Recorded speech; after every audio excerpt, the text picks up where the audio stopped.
Welcome to the Wednesday stream. I hope everyone's having an awesome Wednesday morning. How's it going, Astro?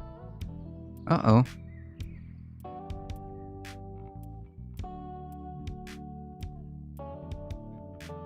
There we go.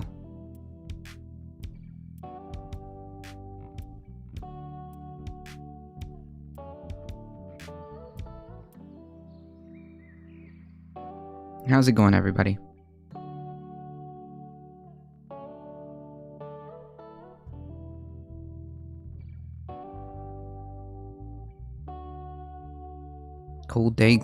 Cold gray Wednesday. Seems to be the theme.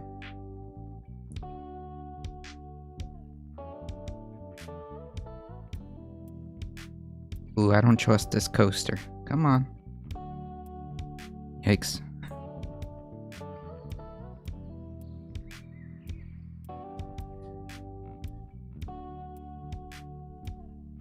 So a couple of updates. Just to reiterate again, tomorrow, January 20th, we are having the Beckosphere on at our regular stream time, about 10 a.m. Eastern, for a chat about the climate crisis. I am super excited. Super excited, because I think that that's going to be a good, I think that that's going to be a good chat. That's for sure. Certainly, I wish there was more people like the Beckosphere, and I wish that there was more people like the Beckosphere gaining more traction.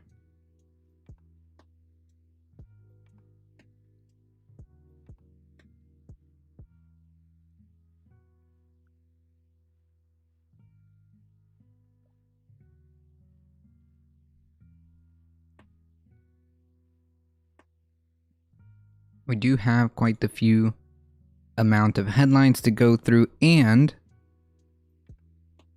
we've got the latest video, I should say, from the Beckosphere. So let's get some of that going.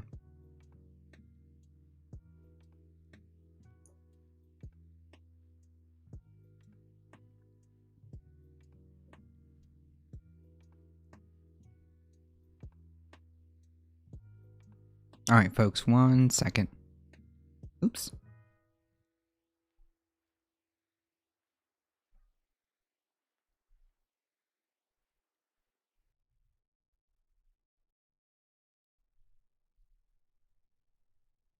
Does this mean you will stream at 10 Eastern? No. It means that I will be still doing the normal stream, just that, about... I guess you could say that's about half point would be when she will come on. You know, one could say it'd be kind of like the fun half, yeah?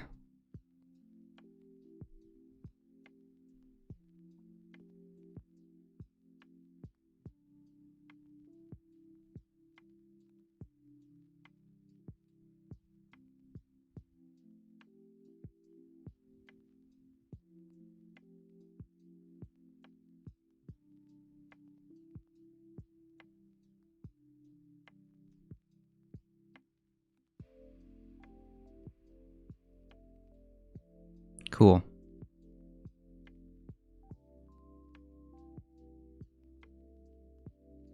That is good for me. Yeah, it'll still be the same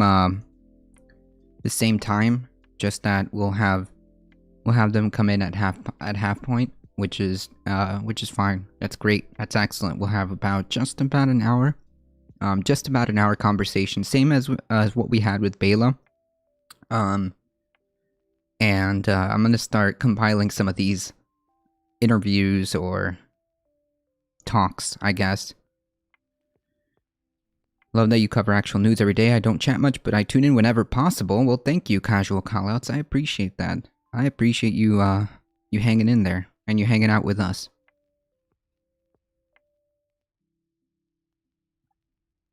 Thank you. I have not received notification of your stream start today. What? Is Twitch dropping the ball? Twitch just being Twitch. Twitch is just being Twitch. Sometimes it does happen where you won't get notifications via Twitch. It happens the same as sometimes you won't get notifications via YouTube, because allegedly we are on YouTube as well. And I don't know. Usually I make sure that I do like a blanket signal boost on the Discord, which we'll do at everybody in that Discord just in case, because I know that these notifications get a little wonky. Oh, it just landed. Okay, cool. Yeah, so sometimes these notifications get a little bit wonky. So it happens. It happens. That's just the nature of streaming, Twitch, YouTube. All these notifications sometimes are delayed, sometimes they never happen. I don't know. One second, folks, before we get started on this, let me just turn off a fan in the background. Hold on.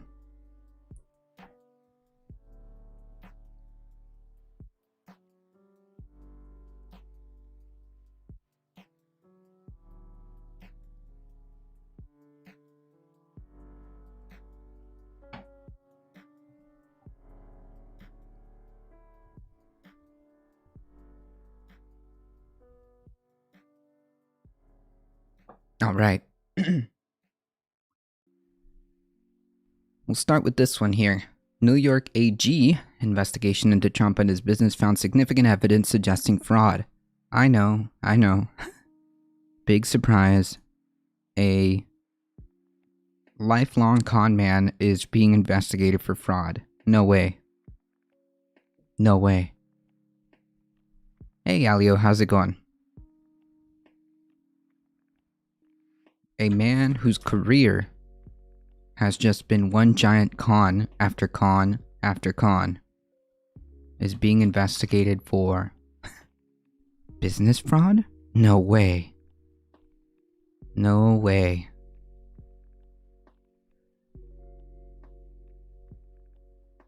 New York Attorney General Letitia James disclosed new details Tuesday night about her civil investigation into former President Trump's business, saying that probe has uncovered evidence suggesting that the company put a fraudulent value on multiple assets and misrepresented those values to financial institutions for economic benefit. No way. Wow. This is so surprising. This is so surprising. It just blows my mind. Trump, who thinks he's President Batman, no, he no, is a garbage human being. True.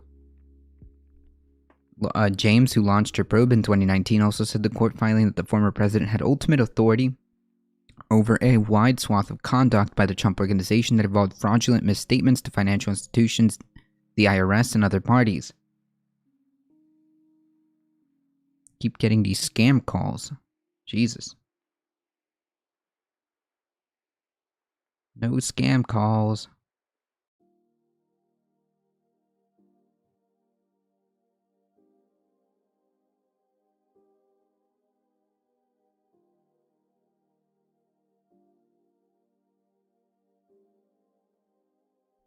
She specifically mentioned the responsibility of the former two presidents' adult children, Don Jr. and Ivanka Trump.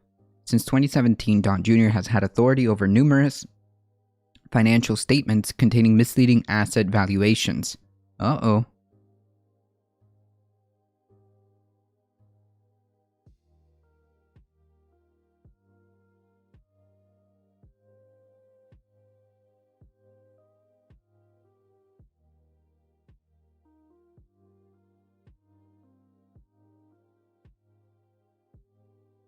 Uh-oh. This is how they always fall, right? The mob bosses. It's always the taxes. It's always the IRS stuff that gets them. Ivanka Trump, the former White House advisor. A former White House advisor was a primary contact for Trump Organization's largest lender, Deutsche Bank. In connection with this work, Ms. Trump caused misleading statements, misleading financial statements to be submitted to Deutsche Bank and the federal government. Thus far in our investigation, we have uncovered significant evidence suggesting that Donald Trump and the Trump Organization falsely and fraudulently valued multiple assets and misrepresented those values to financial institutions for economic gain, economic benefit. The Trumps must comply with our lawful subpoenas for documents and testimony because no one in this country can pick and choose if and how the law applies to them. True. That is 100% true. Her office added that it had not yet reached a final decision regarding whether this evidence merits legal action. Yeah, I mean, like, while all of this is probably true, all these allegations do have substantial weight behind them. The truth is, who knows if we'll ever see any type of consequences, right? Who knows if we'll ever see any type of actual accountability when it comes to this. I mean, we've got senators participating in what can only be described as insider trading. We've got senators or representatives resigning after securing a cushy CEO position. I mean, who knows if we'll see any type of action. Howdy, the 8366. How's it going?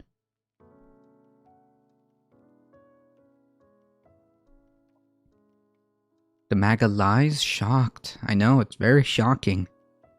Trump does not pay taxes. Yep, that's true.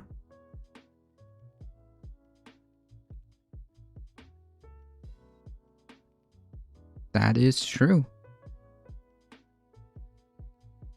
22 minutes ago, we'll take a look at this.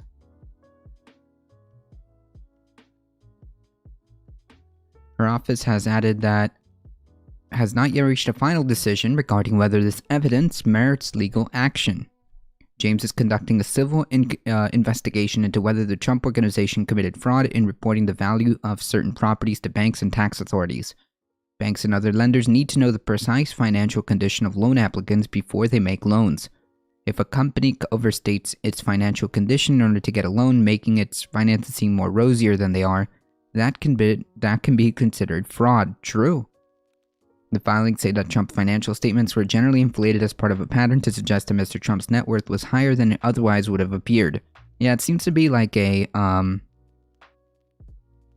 it seems to me like this is like a common thing that he does. He inflates his, everything. He inflates everything.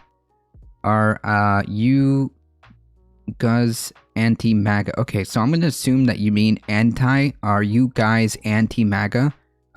Yeah. Yeah. Why aren't you?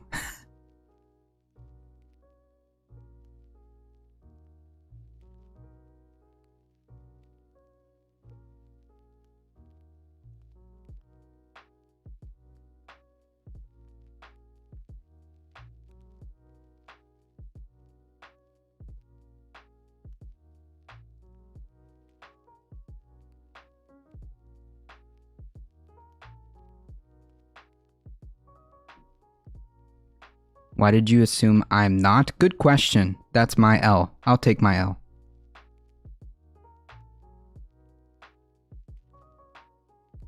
How presumptuous of me. How presumptuous. I will take that L.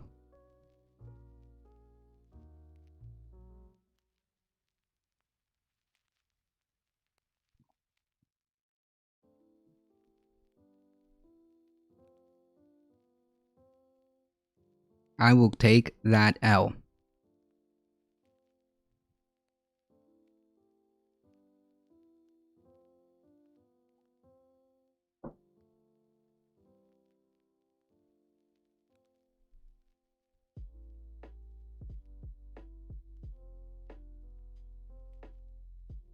I hate Trump, he's a wannabe fascist. Well, that's true. He thinks that he can rule whatever he wants to rule. He thinks that he is the king of the game. When he's not. When he's not. That I will agree with.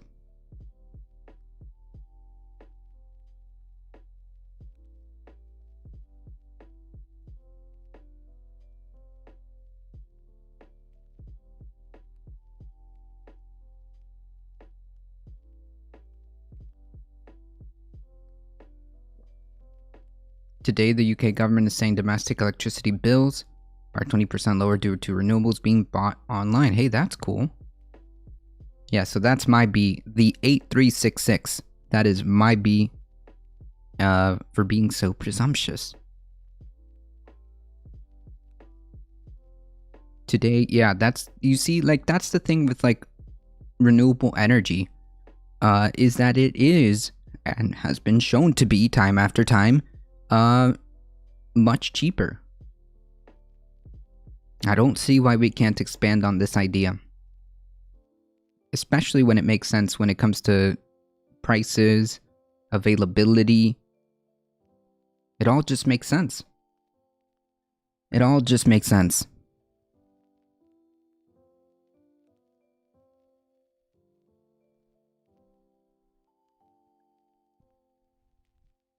Tuesday's filing is in response to legal efforts by the former president to quash a series of subpoenas against him, Don Jr., and Ivanka Trump. James is seeking an order to compel all three to appear for sworn testimony. Oh boy. The filing said that there have been problems with valuations in the statements that have not been explained by the Trump organization. And I suspect they won't be. I suspect they won't be. In my opinion, this guy's going to try to, delay as much as possible. But at the end of the day, it really wouldn't be that much of a surprise if we found out that this dude was committing mass fraud across the board, inflating or deflating depending on the situation for insurance purposes, loan purposes, perhaps tax purposes, the assets that he had or has. This is not out of the realm of possibility.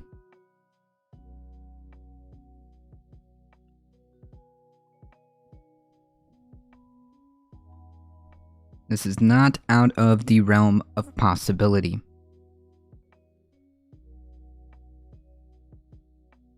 Alright, let's see what you got here.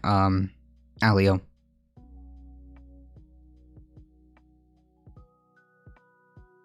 Mr. Fake News. Trump can ask Lindell for a loan. Ha! Lindell's got his own problems. Lindell has got his own problems.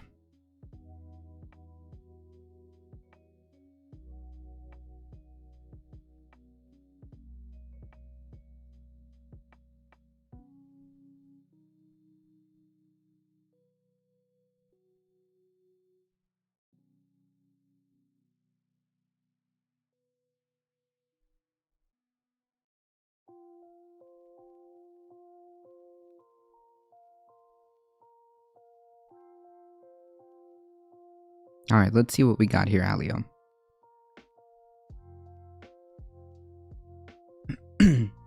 Five things to expect from Biden's news conference on Wednesday. Is that today?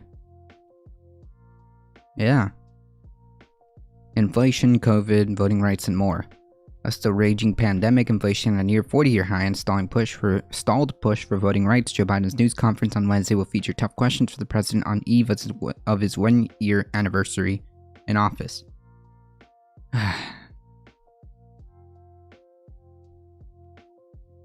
The White House has been quick to tout economic indicators over the past year, like low unemployment rate, faster than expected economic growth, for who, and high job creation as cause for optimism. But sagging poll numbers suggest Americans don't feel quite as cheery. Maybe because it depends on who you ask. If you ask the working class if their economic situation is doing good, I would say most of them are treading water. And have been for quite some time.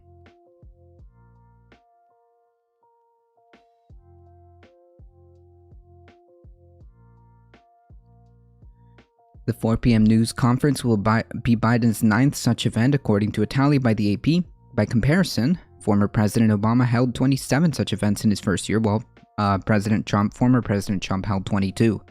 Biden has frequently answered reporters' questions in more informal settings, such as after events or when he's traveling to or from the White House. Here are some major issues Biden is likely to be asked about. COVID-19. Biden is sure to be pressed about his handling of the COVID pandemic, which he vowed to get under control. In July 2021, Biden said the U.S. was closer than ever to declaring our independence from the deadly virus. Jesus. But the new variants, including Delta and Omicron, soon emerged and have undermined the U.S. progress against the disease. Vaccine hesitancy and the administration's own stumbles have prolonged the pandemic in the U.S. and marred Biden's public standing. Yeah.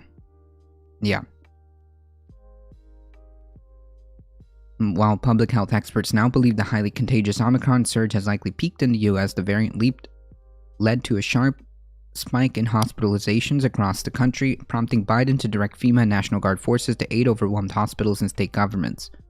The news conference takes place a day after the administration launched its free COVID testing delivery program designed to address a shortfall in at-home testing kits, which that is good, but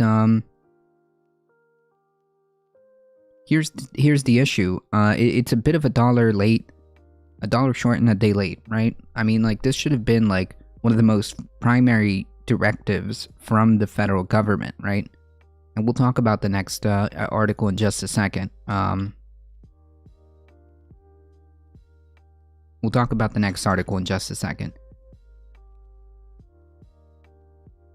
Regretfully, my mom's 73 years old and half brothers have COVID. Sorry to hear that, Alio. Jeez.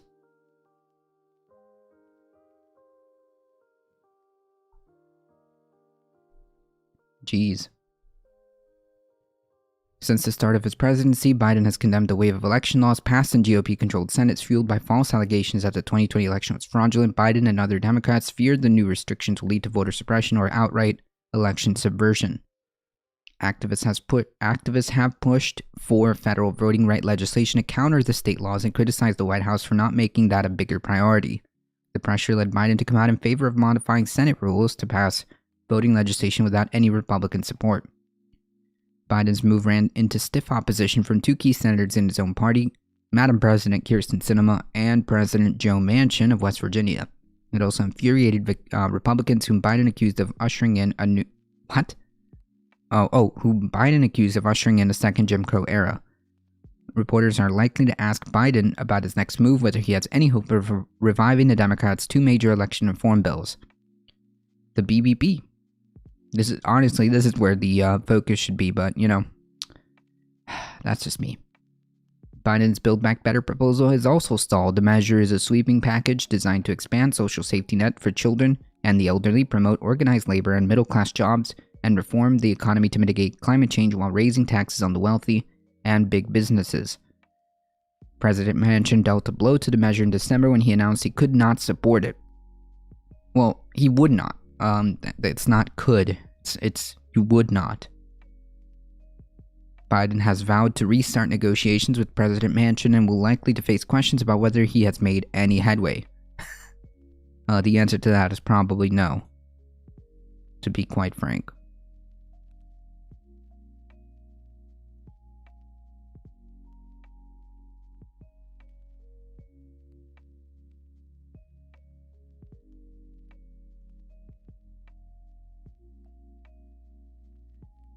Americans consistently say in recent polling that the economy and inflation are top concerns. Inflation hit a fresh 39-year high in December as prices jumped for everything from food to rent to cars.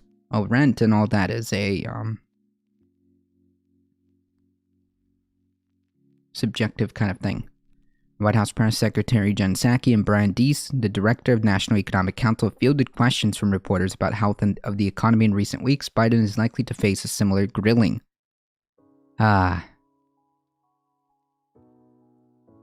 Biden's press conference comes as the U.S. and its European allies are in a standoff with Russia amid fears that Moscow plans to invade its neighbor Ukraine Should diplomacy fail, European military leaders have warned the ensuing conflict will be the worst in Europe since the end of WW2. American officials have stressed while they believe there is a diplomatic solution, they are prepared to take significant retaliatory measures should Russia invade Ukraine. Secretary of State Antony Blinken is meeting with Russian counterparts on Friday. Biden is likely to be questioned on what specific action will the U.S. will take if Russia invades the Ukraine. Jesus. That situation is pretty delicate, it seems. Unfortunately, foreign policy is not anywhere near my expertise or knowledge, or even begin to pretend that I know. The last thing we need right now is another conflict. The last thing we need right now is another conflict.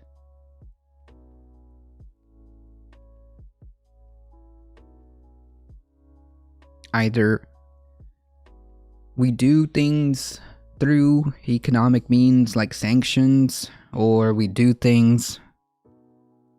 I don't know. I don't know what the end result is going to be of that. A part of me says stay out of it. I don't know the right answer to that.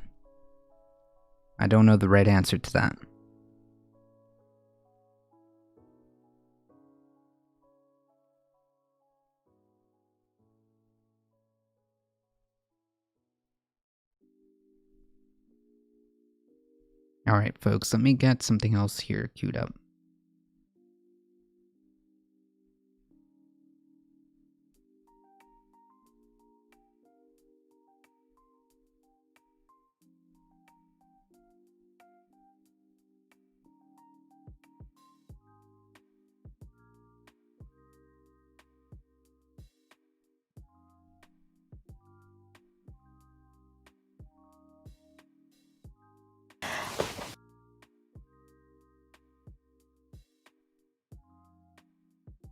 Cool.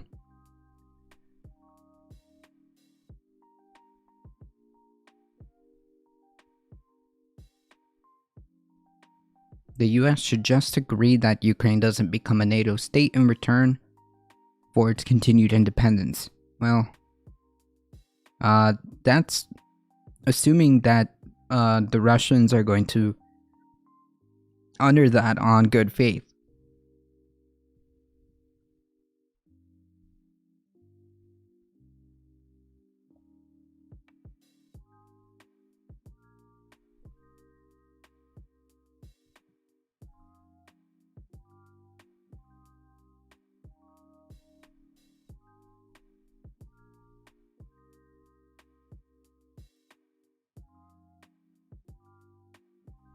Then again,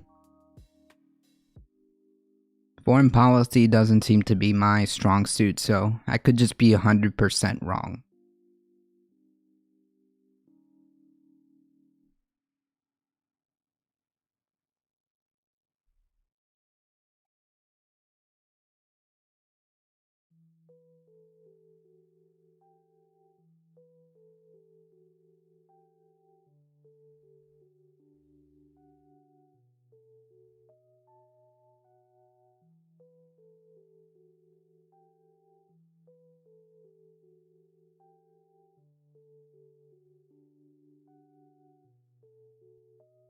Austria has never been a NATO nation under the same basis post-WW2. Yeah, I mean, if there's a way to avoid any type of conflict, we should do it.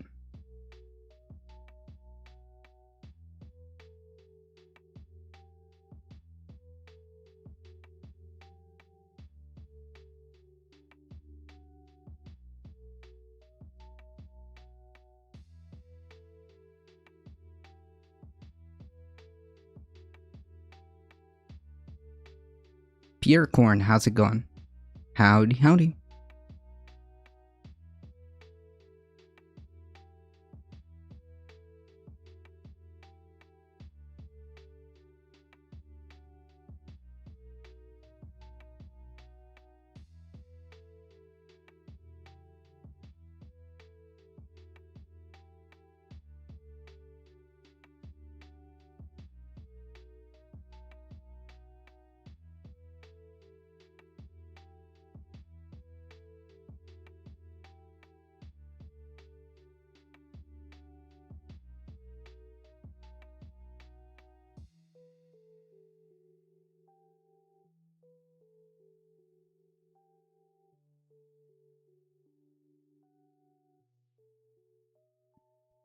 very bad, had to deal with people on Twitch who are against vaccine mandates.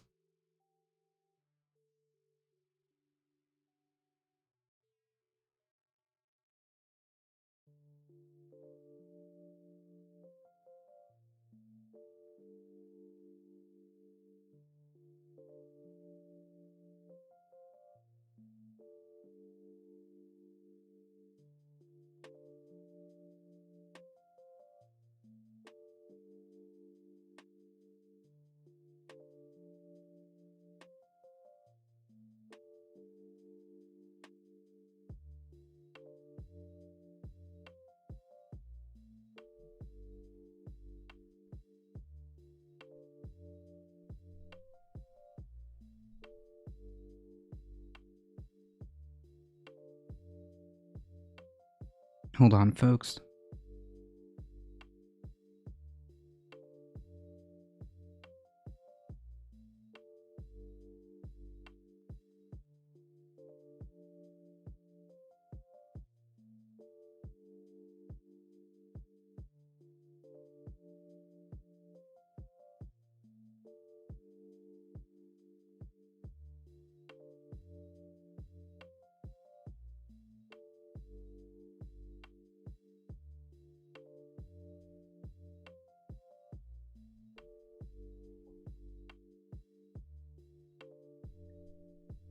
I work in the supply chain, and getting trucks out of Canada right now is looking increasingly hard because truckers are anti-vax. Jesus.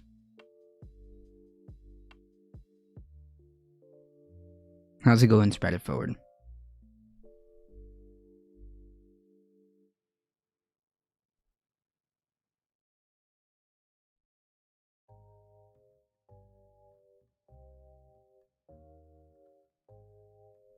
Shifting gears, January 6th committee on verge of obtaining some records Trump has tried to shield. The January 6th Select Committee is on the verge of obtaining several pages of Donald Trump's White House records that the former president has tried to shield from congressional investigators. In a new court filing, the Justice Department said the National Archives, which housed Trump's White House files, has planned to release 4 pages of records on the House on Wednesday, despite Trump pending requests at the Supreme Court to block the handover of those records, of those and other records. Although lower courts, which unanimously ruled against Trump's effort to keep the pages secret, agreed to keep large swaths of his records secret while he appealed to the Supreme Court. Those orders applied to only 3 tranches of records identified through November. According to the Justice Department, the 4th tranche, identified by National Archives Records Administration officials in December, was not covered by the lower court orders. However, Trump's lawyers did ask the Supreme Court on December 23rd to halt all transfers of disputed records to the House panel. The High Court has yet to act on that request. The acting head of the department's civil division, Brian Boynton, said that in light of the lack of any court order prohibiting the disclosure, NARA planned to provide the 4 contested pages to the committee unless the court ordered otherwise by Wednesday. Absent an intervening court order, the archivist intends to release the records from the 4th tranche to the committee at 6 p.m. today, I guess. Boynton said in a letter filed with D.C. Circuit on Tuesday evening. Boynton said the Justice Department had alerted Trump's lawyers to the possibility that the new records would be released. The former president's attorney informed the DOJ on Tuesday that they believed the planned handover of the so-called 4th tranche would violate a stay that the D.C. Circuit imposed in November and appeared to be an end run around the D.C. Court of Appeals stay of the matter, pending Supreme Court review. Their strategy can only be interpreted as an attempt to interfere with this court's and the Supreme Court's jurisdiction. Attorney Jesse Benall wrote in a midnight letter to the court. Benall said that a notification he received earlier Tuesday from DOJ suggested NARA was going to send 6 pages of disputed records to the January 6th committee, including a 2-page memo that was substantially the same as one included in the first tranche of documents still blocked by the court's administrative stay. It was only after his team pointed this out, he wrote, the DOJ agreed to continue withholding those 2 pages. However, the Justice Department attorney said that that applied only to the 3 sets of records originally at issue in the litigation. Boynton noted that President Joe Biden agreed to delay the release of the fourth tranche of records until January 19 to ensure the former president had an opportunity to seek judicial relief.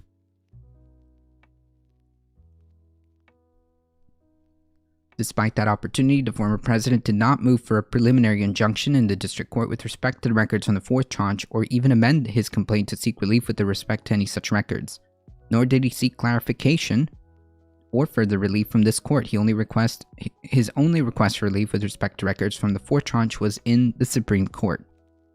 Banal did not immediately respond to messages seeking comment on the latest twist in the legal fight, but in his letter, Banal said that if NARA provides the records to the committee, Trump intends to move to hold archivist David Ferrero in contempt of court. Their letter is nothing more than an attempt to proactively build a defense to the prospective contemptuous conduct. The government has the burden backwards. President Trump is under no obligation to seek another injunction to prevent an act squarely prohibited by an injunction already granted to him. Right, but these are a different set of documents, right?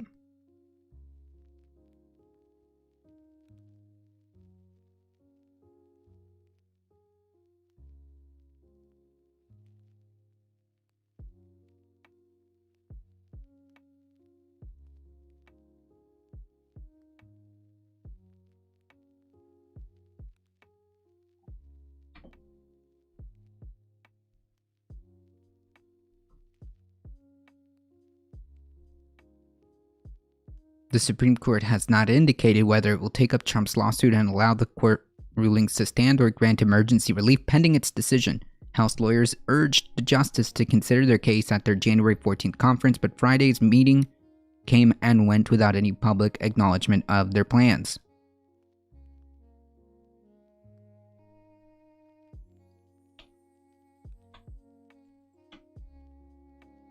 Trump has moved to keep hundreds of pages of his White House records from congressional investigators, claiming that he has the authority to assert executive privilege over them.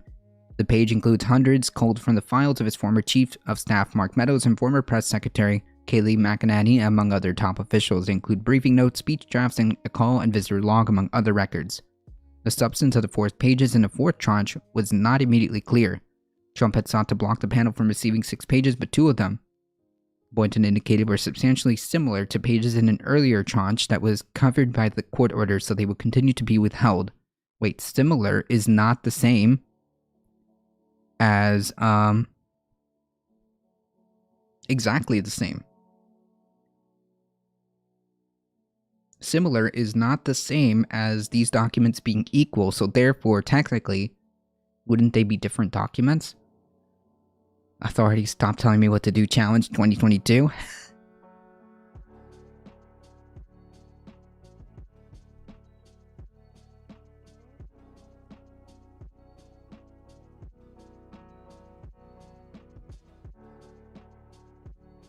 So it looks like we are on the cusp. What does substantially mean in that sentence?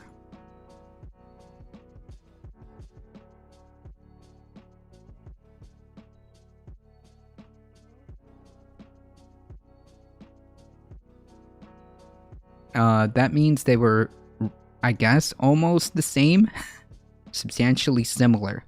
Like, they contained the same, like, information.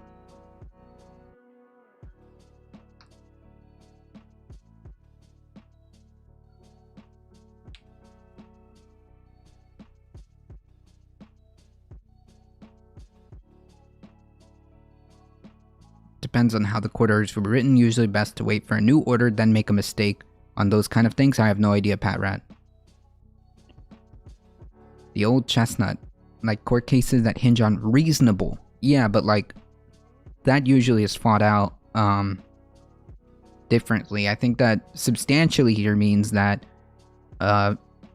they are very similar in substance.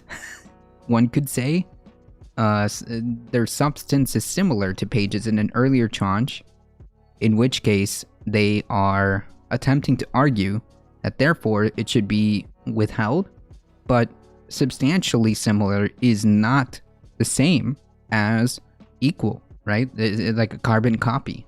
It is not the same as a complete identical copy.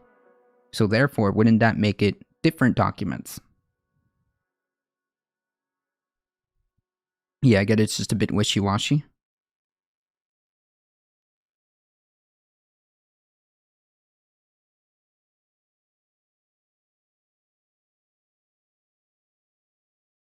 Usually, civil disputes are.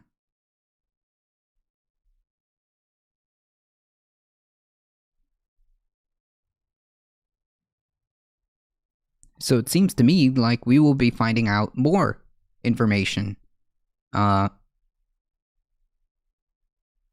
soon. More records are going to be released, and we'll find out a new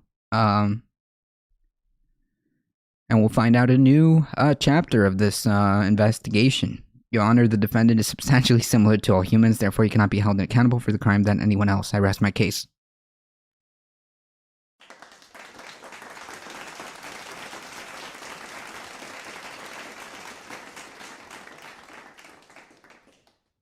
Yeah.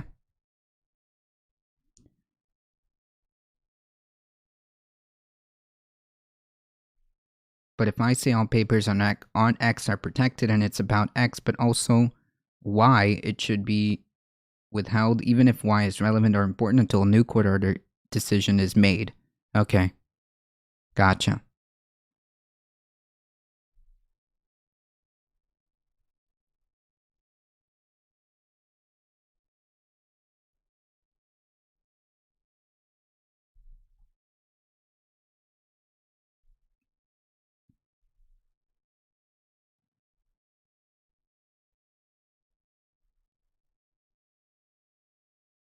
Sanders open to supporting primary challengers against Manchin and Sinema. Senator Bernie Sanders thinks there's a good chance Senator Manchin and Kyrsten Sinema will face challenges in the future Democratic primaries, and says would be open to supporting their opponents. I think we're a little bit too late on this crossroad, unfortunately. I'm usually with the anti-authoritarian stances, but when authorities are using their power to bring forth life-saving preventatives and not complying or putting others at risk, I'm going to side with the people trying to see the future, not people stuck in the past fear-mongering. I think that there are scenarios, in which case, obviously, you're going to need rules. I mean, we live in a society.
Asked about the likelihood of Manchin and Sinema being challenged by other Democrats, Sanders indicated he thinks there's a very good chance of that happening.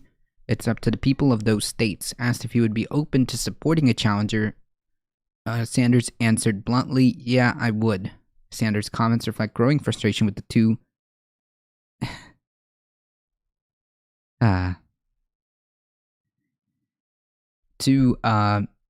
conservative Democrats among progressive lawmakers who are still angry over their roles in whittling down and stalling President Biden's sweeping climate and social spending bill. Manchin's and Sinema's staunch opposition reforming the Senate's filibuster rule to pave the way for voting rights legislation has further exacerbated Sanders and other progressives. Sanders argued that Republican-controlled state legislatures are moving aggressively to suppress the vote and impose extreme gerrymandering, among other things. Well, we'll see. That kind of, I guess, piggybacks to the next one. Anybody who believes in American democracy has got to vote to enable us to go forward with the 50 votes to suspend the filibuster, at least on this vote. I hope we have 50 votes. If we don't, they're going to have to go home and explain that to their constituents. I think that that's not in their concern. During negotiations of the BBB, Sanders repeatedly voiced frustration with Manchin's opposition to expanding Medicare benefits and Sinema's reluctance to give Medicare wide-ranging power to negotiate lower prescription drug prices. Yeah, I mean, like, the BBB is where it's at. Sinema eventually signed off on a scaled-down proposal to make prescription medications more affordable. Other prominent Democratic progressive had dodged questions about primary challenges against Manchin and Sinema. We'll have to address that when we get past next week. Senator Warren told CBS Morning and asked whether Manchin and Sinema should face primary opponents. Yeah, I think that, like, depending on the scenario, while they should, of course, put some pressure, and it wouldn't be a bad idea to challenge these people in the primaries, I don't know how... I think that even if they have low chance of success, I think it should still happen just on the principle of attempting to put any kind of pressure. Because then, at that point, if there is no challenger, then it kind of just makes them feel like, well, I mean, I was right, wasn't I? Who's going to challenge me?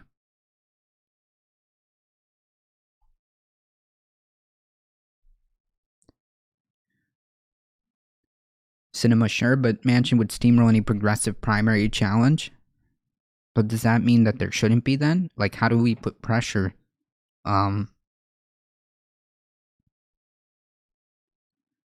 Sinema is also in a purple state, so in the general, Dems can win, but West Virginia has no chance in a general. Maybe. Maybe. There have been scenarios where that is not the case.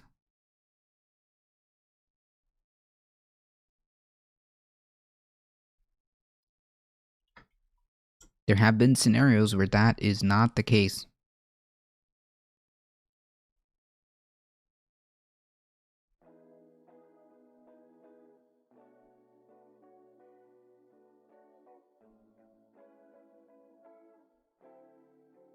So I guess the only question left, I mean, like, this is already coming in the late game.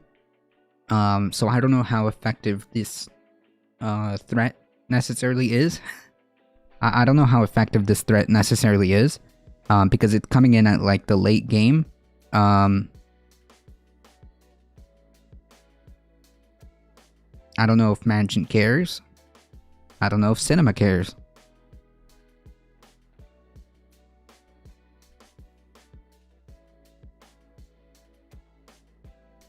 The real question after this is, well, how do you then put pressure on your representatives? I mean, like, in general, I guess. But more importantly, or I guess more specifically, how do you put pressure on representatives who don't really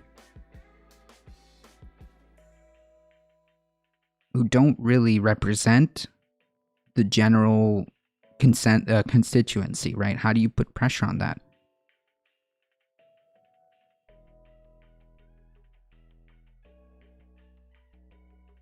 With the chillest music ever, true.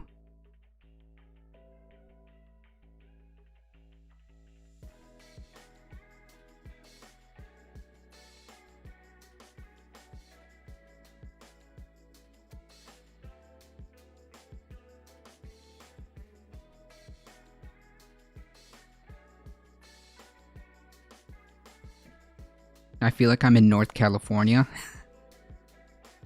Flood their mail and email box? Sure. Sure, that's an option. That is an option. Make your voice heard consistently. And I guess you would have to organize enough people to make it to make it so that you can't ignore that. But I'm not sure how you even put pressure. Hey, Heat, but they do represent their constituents, or maybe they do. That's another question, to be quite frank. I don't know. You'd have to organize and see if there is enough of a public, you would have to see if they have enough of a public movement on the ground to see if there is any pressure to be put that way. But at this point in time, having threats of primary challengers, I don't think that they care, to be quite frank. There's no reason for them to feel anything threatened by any of this.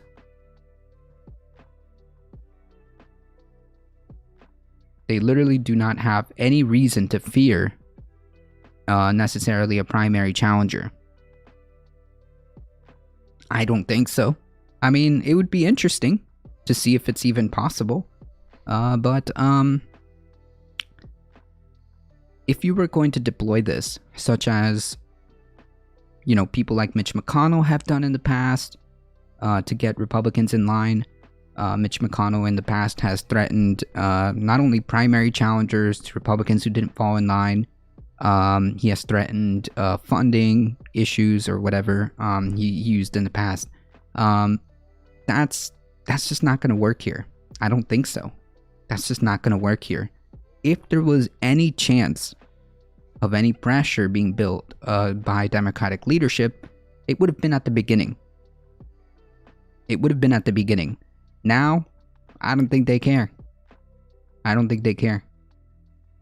They're just gonna do what they're gonna do, and that's pretty much the end of it.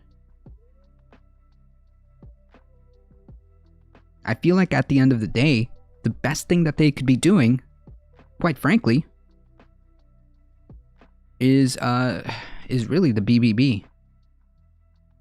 Is really the BBB. Those were winnable contests. Wait, which ones? At this point in time, given the constraints that the Democratic Party is facing when it comes to time, because time is really the only... oh, Collins and Tillis? Gotcha. Time is really the enemy right here.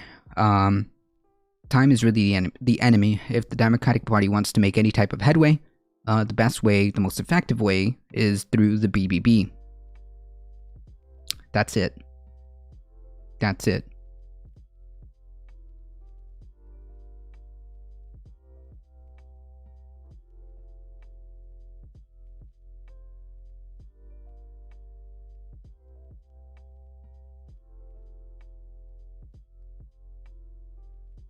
How's it going, Heat?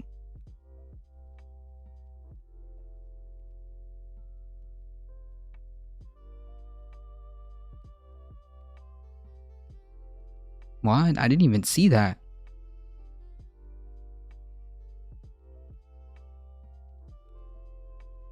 Did we get a troll in chat, Heat? Or did you come in at the perfect time?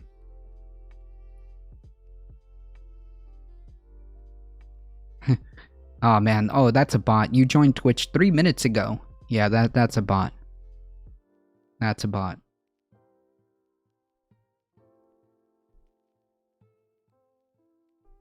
Dang, I couldn't even see the message.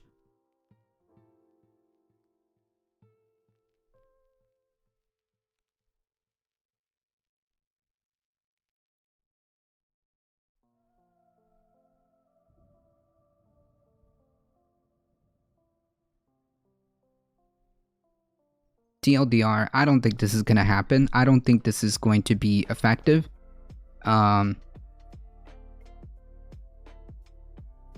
Nonetheless, like... It got him. Yeah. Don't be nobody, bring me no bots. Yeah, clearly that might have been a bot or something, because Twitch account made 3 minutes ago. 3 minutes ago? Come on, man. Get out of here with this malarkey.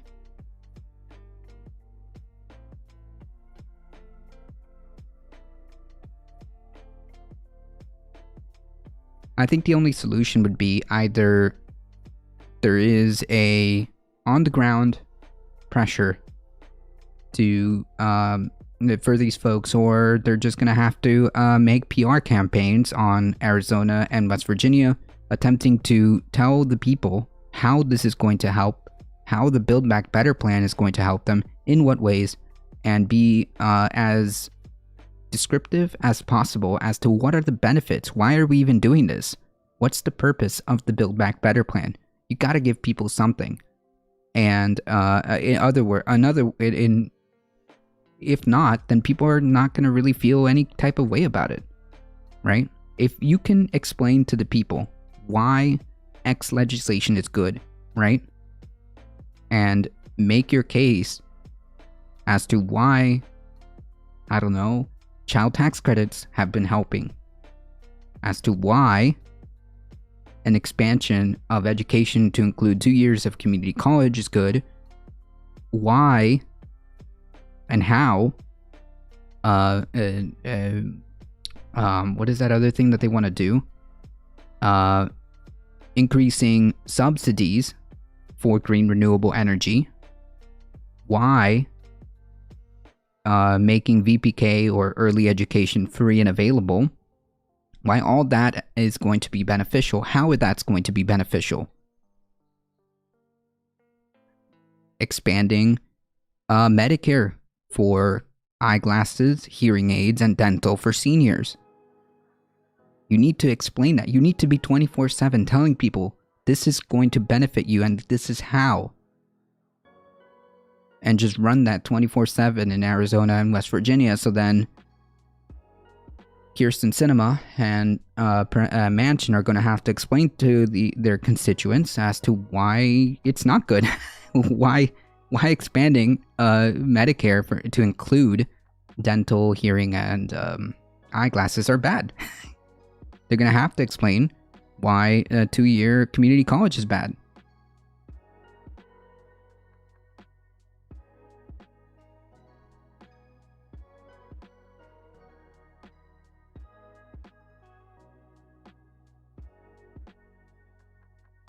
Nathan there, they need to explain to us what the point of voting for Democrats is. That's a good point. You need to give people something to vote for. You need to give people something to vote for, and here's the high resolution 200D chess move is to actually deliver on as much as you can of your platform, right? I know it sounds outlandish, but it sounds outlandish, the idea of presenting a platform and then attempting to deliver on it. I know. It sounds very outlandish. But yes, you bring up a good point. You need to explain to us, you need to show us why we should be voting for you.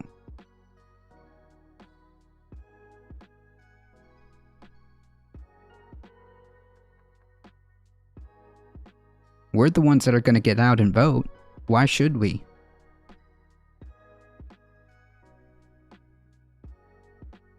You got to make your case.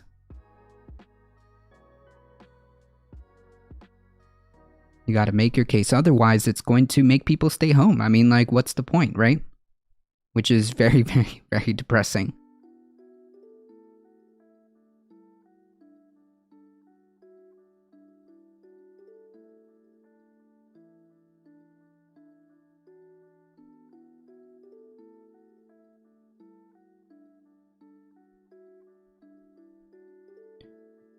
One reason is the amount of minorities and women that Biden has appointed judges. Okay, but like how many? And what is like the relevance when you have somebody like Mitch McConnell already appointing a quarter of the federal judges? I mean, like, there isn't that many open spots. Like, I get what you're saying, that like elections do matter in the sense that like it'll be a Democratic administration appointing judges and so on and so forth. Yeah, but like, you gotta give us something more than that. I'm sorry, that's like, at this point in time, there's not enough open seats to even like to even warrant a look at that, because like hundreds, over 300 judges have already been appointed in the previous administration.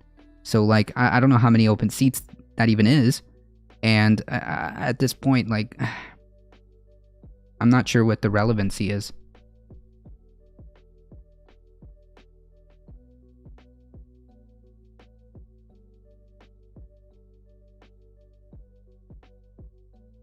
Hey buddy, long time no see. Howdy, howdy.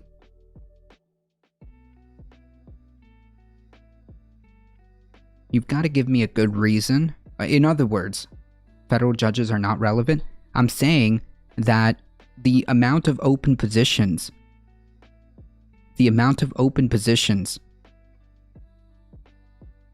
are very, very small. Most of the federal judiciary has already been filled. There is not like a opportunity to really impact as much as it could, and furthermore, it matters as to how they rule, right? Not necessarily if they're necessarily minority and women. It's how they rule. Will they have a fair interpretation of the law? Will they be impartial? There's no point in having a SCOTUS either. I'm not sure about that one. That is a historic number. In terms of what? Didn't the Trump administration like fill like hundreds of them in record time? In record time too. Remember, Trump appointed judges who ruled against Trump, especially in the election? Well, yeah, because they didn't have, like, what are you supposed to do? Of course you're going to rule against anything that doesn't have any basis of evidence. We should get rid of the Supreme Court and the filibuster? That's not happening. That's not a thing. I agree that the left needs to get more involved with electing judges. 204 years, Biden has done 73 in 1 year. Okay, I see what you're saying. I see what you're saying.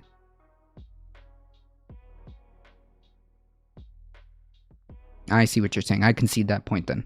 I agree that the left needs to get more involved with local politics. Like, we're not understanding this concept at all. Know who your city council is. Know who your state representative is. Know who your state senator is. I have a question. Is it appropriate for the federal government to launch targeted BBB advertisements in states where out-of-step elected opposition exists to garner votes? Biden is easily going to get a point more than Trump and Obama combined in 12 years once he's finished his first term. I see. Then I concede that point. Trump and the Senate filled many different levels of court judges. That's true. Is it appropriate for the federal government to launch targeted advertisements for the BBB in states where out-of-steps elected official exists to garner votes? Hasn't this been done before? Wait. Hasn't this been done before?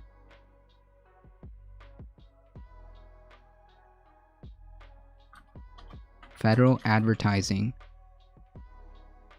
for legislation?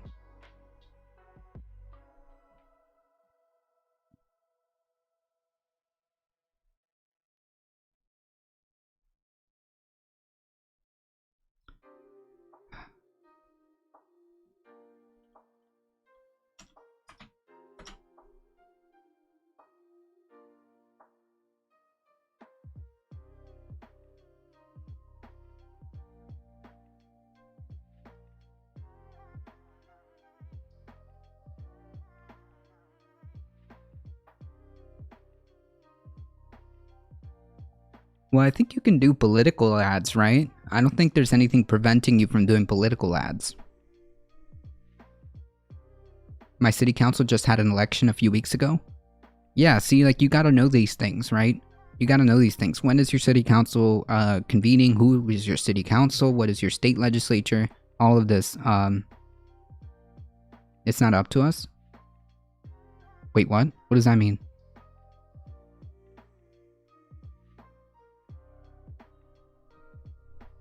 Sorry, I thought the federal government should only advertise nationwide. I'm not sure how that works. You can do political ads. You can do political ads on certain states, right? That's not unheard of. Or am I getting this wrong?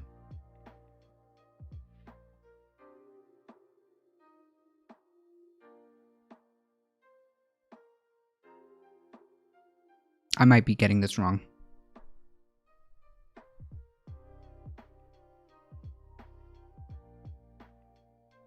Are we not in a nation?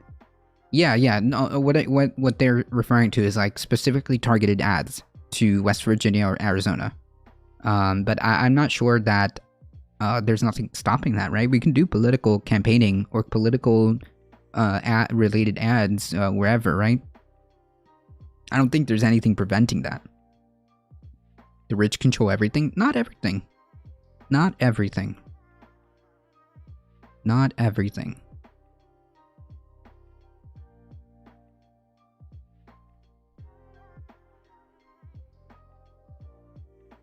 Not everything. We are still capable of organizing.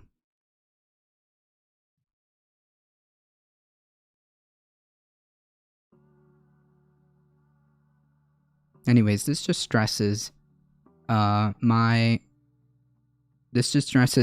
ideas of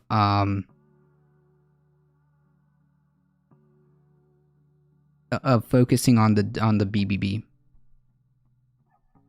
Because there's just no way. There's just no way. Did them sit on so much good political ad material and do the bare minimum? Well, they do the bare minimum on a lot of things. Unfortunately.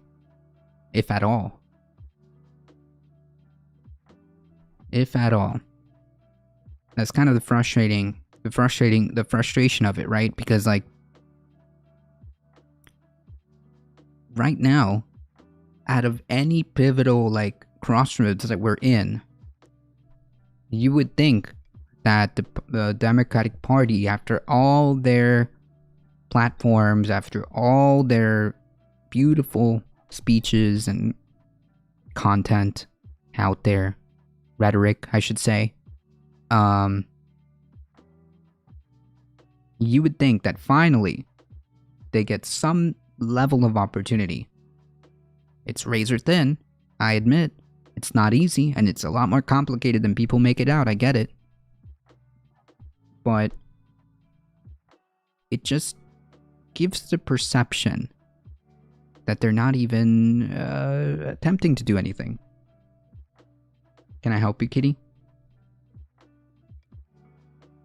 Do y'all think that DNC just chose Biden because of the memes back in the Obama admin?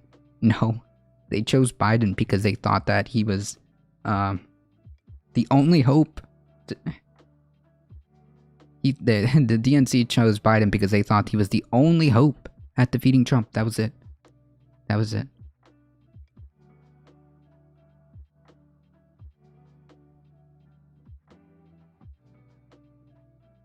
They thought literally their only ability to defeat Trump, that's the only focus that they had when it comes to the national level. That was their only focus.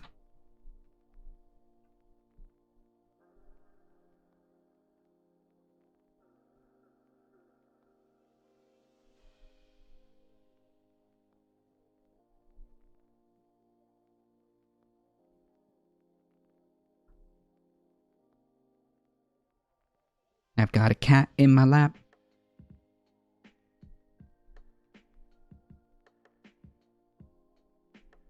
I don't know if you can see her little head poking out there.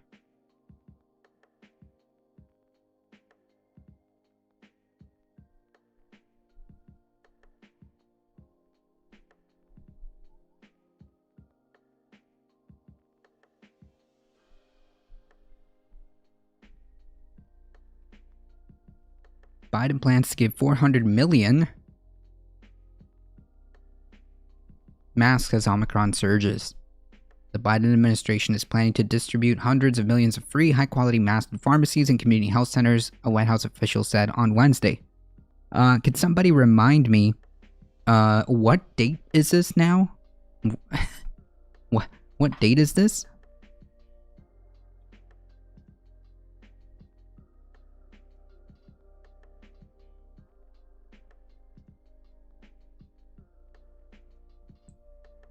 Literally 2 years in. What date is this? And look, it's like they couldn't even like address this issue right here, as they knew it was going to become a surge because it's like a wave, right? We see the waves. We see the waves. And then literally, they could have done it at any point in December, right before the big wave hit. It is now January. Oops, sorry. It is now January.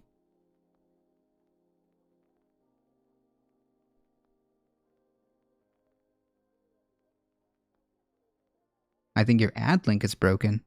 Wait, which one? Oh, the coffee thing?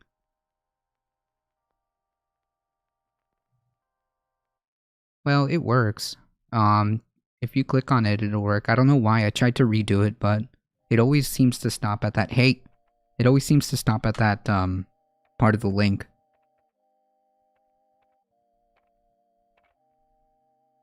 It's wild that we're now just getting quality mass and free tests 2 years into the pandemic. Yeah, I know. That's exactly what I'm getting at. Like, yes.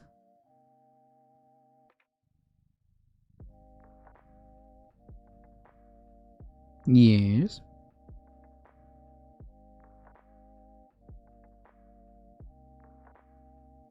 She's actually purring up a storm.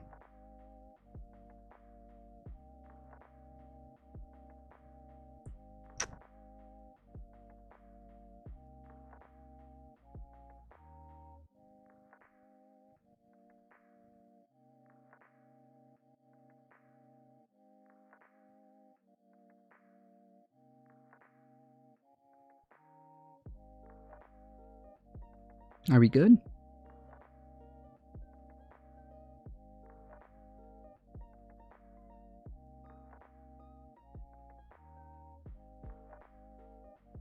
There she goes.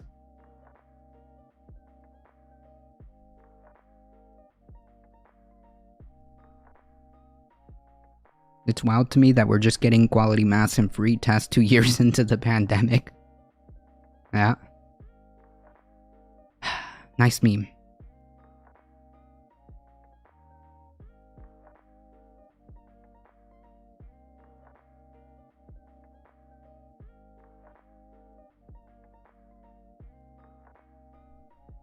The 400 million newly available masks will be non-surgical N95s that are sourced from the government's strategic national stockpile as a part of an effort to ensure Americans can get access to the more protective masks during a record COVID surge. Yeah, but like, okay. Okay. The initiative, which Political First reported on Tuesday evening, comes in response to growing pressure on the administration to encourage Americans to abandon cloth masks in favor of a more protective version, amid evidence that cloth coverings do not work as well against the more transmissible Omicron variant. So, yeah, I mean, that makes sense. Public health experts and former Biden transition advisors have also lobbied the White House in recent weeks to give out masks, arguing that cheap, genuine N95s are still difficult for people to find. The administration plans to make these masks available at tens of thousands of pharmacies and health centers by Friday. The supplies will not include child-sized masks, although 2 people with the knowledge of the matter said the government is working to procure them. Still, it represents the most significant federal effort to distribute face coverings since the pandemic began 2 years ago.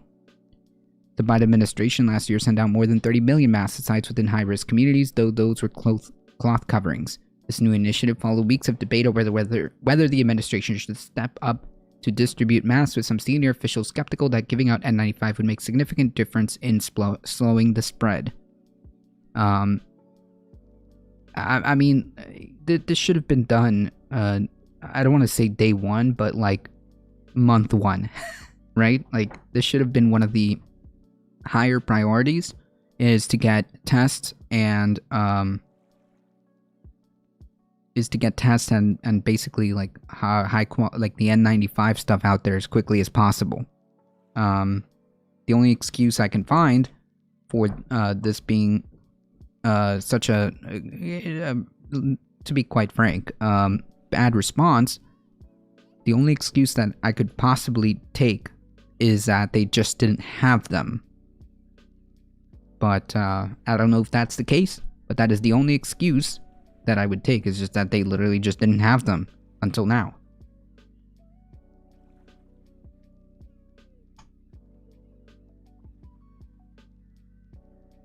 It ticks me off that they treat the kids as an afterthought. Yeah, that's true.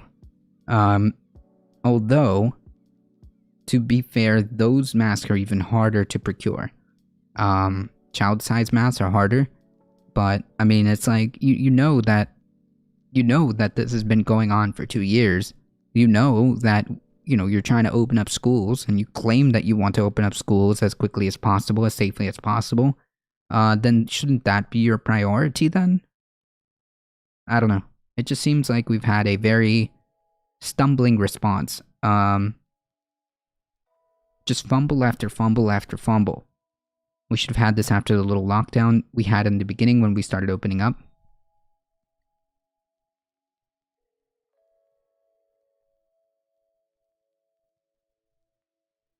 But kids don't work though, true. Yeah. Yeah, we should have had this. We should have had this from the beginning. Like, part of the federal government's priorities should have been to see if... I mean, like, wasn't there a plan already?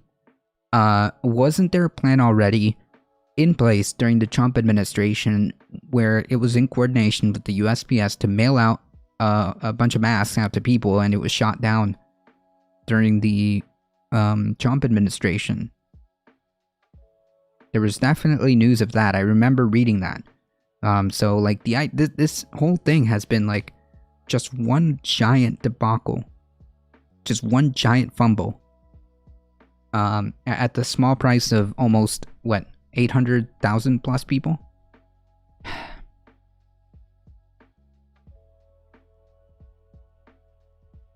This whole thing has just been one giant fumble.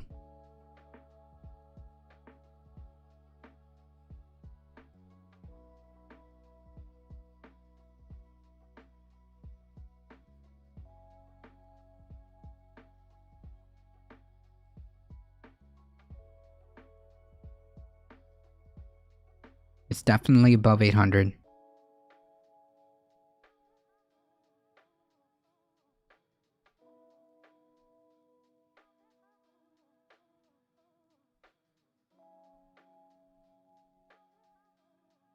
Wow.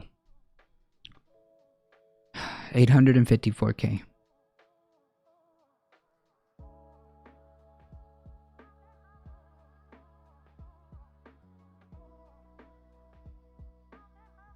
Almost a 9/11 today, or yesterday, I guess, the day before, wherever they reported.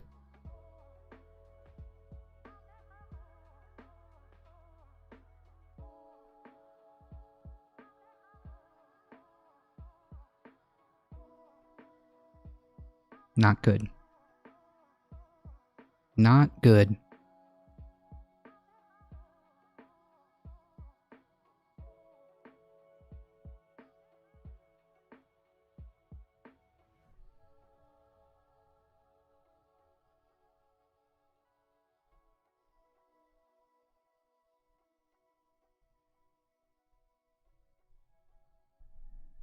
Florida man. Florida Governor Ron DeSantis proposed a new congressional map for the Sunshine State, an unusual move for a governor as the country gears up for November midterms.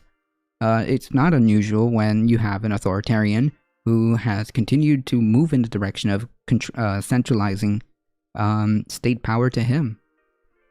The new lines establish 18 seats which would have gone in favor of then-President Trump, while the map proposed by the State Senate creates 16 seats that would have been red in that election. DeSantis proposed congressional lines targeted districts led by black Democrats. According to the AP, the districts represented by Representative Al Lawson, Alcee Hastings would be dismantled. The district represented by Charlie Crist would also be torn apart. Jesus. Some are viewing the proposal, which was submitted by Ryan Newman, the governor's general counsel, as the sign that DeSantis is planning to veto the congressional map and is awaiting a vote in the state Senate. The move by DeSantis is rare, according to AP, as governors do not typically put forth redistricting proposals. Governors do, however, reserve the right to veto maps once they're approved by state houses. Okay, so here's the problem. Gerrymandering. Straight up gerrymandering. The fact that, first of all, a governor should be able to make districting maps is already enough. I mean, like, you can make an argument for governors having the ability to veto maps after the state legislature has approved them and send it back to the state legislature representatives. Okay, maybe. That's a fair point. But a governor making maps themselves is already not cool. I don't think that should even be an option. A governor's administration capable of making congressional maps? Nah, I'm good. I think that shouldn't be a thing. I think that shouldn't be a thing. That being said, DeSantis is up for re-election this year and has been rumored candidate for 2024. Which, by the way, Donald Trump has already launched his attacks against Ron DeSantis. That was funny. That was a good meme. I think Donald Trump fears Ron DeSantis because he's pretty much the only other candidate, in my opinion, that even has a chance at a Republican nomination against a Trump run. He's literally the only other candidate who even has remotely a chance to win a primary if Trump runs, right? So if Trump is in the field, then he's pretty much almost, I don't want to say absolute, but he's pretty much almost guaranteed the GOP nomination. This has been done with numerous surveys, numerous polls. He seems to be way ahead as the preferential GOP candidate.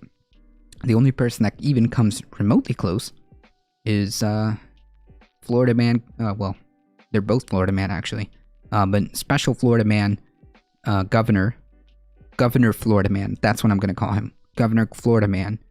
Ron DeSantis is pretty much there. He's pretty close to him. So that kind of hurts Donald Trump's ego.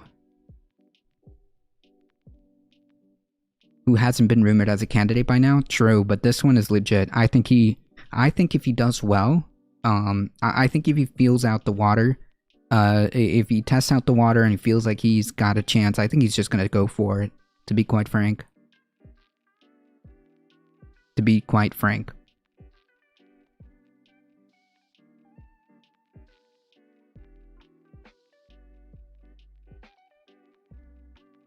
Newman said the governor's office has legal concerns with the maps that are currently under deliberation in the state legislature. Yeah, like, okay, so this whole article, really, the story behind this entire article is the problems with gerrymandering, right? The problems with gerrymandering. If you've got a red state legislature, that's it. That's it. GG. Good luck. If you've got a blue legislature, a blue state legislature, that's it. That's it. That's not really a democratic system. The fact that if you live in effectively a ruby red or sapphire blue state, then that's pretty much it. That's pretty much it. And the fact that state legislators can carve out districts at their will and make it so that if, you know, the opposition party, you can break up their districts and just, good luck. Obama Nation.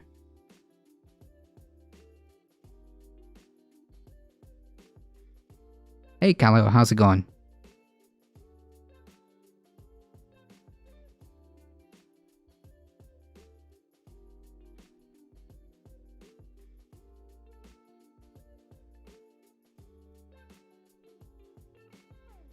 Pokemon go to the polls, I almost want to say that's almost an insta-bannable offense, okay? That is almost an insta-bannable offense.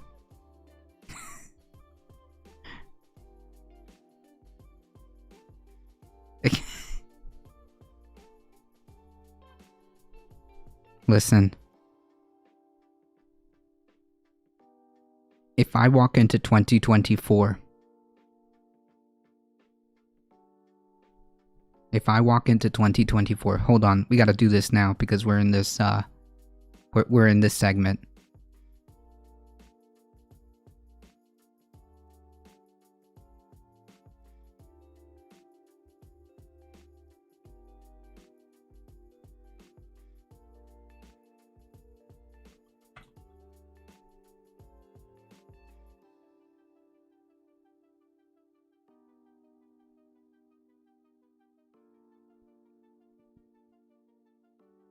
If I get DMCA'd for this, it'll be completely worth it.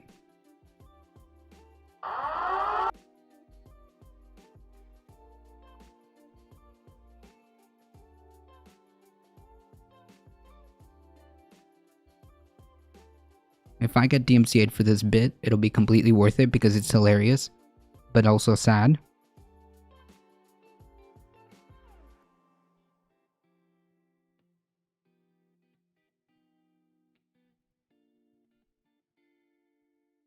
This is for Hillary.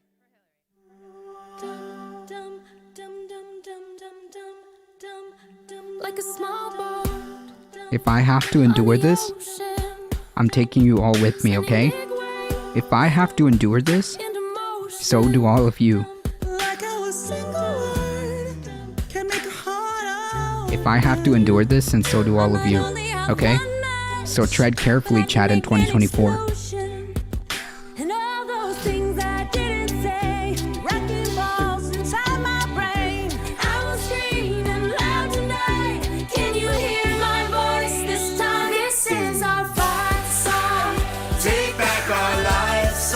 Yes.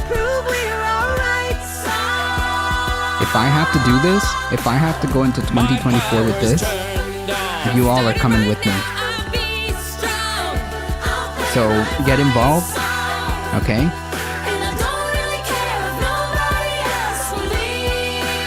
Okay, if I have, get involved. A lot of fight left in me. So if you guys want to prevent this from happening, do not stay apathetic or disengaged. Okay? Well, it's been 2 years and I miss my home, but there's a fire burning in my bones. If I have to go through this again in 2024, I'm taking you all with me, okay? You guys are gonna have to listen to this on repeat, okay? You guys are gonna have to listen to this on repeat.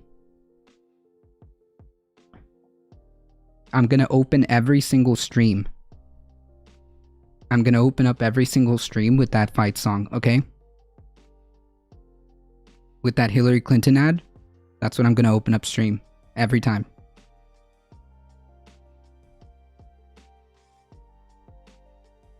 Don't think I won't do it either.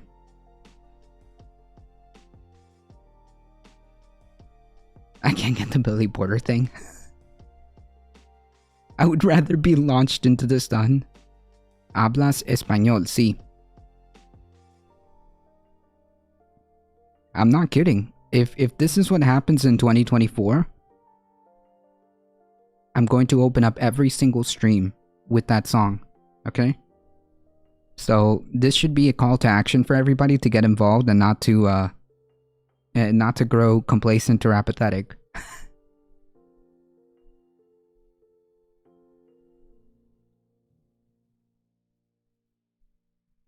I'm having daymares.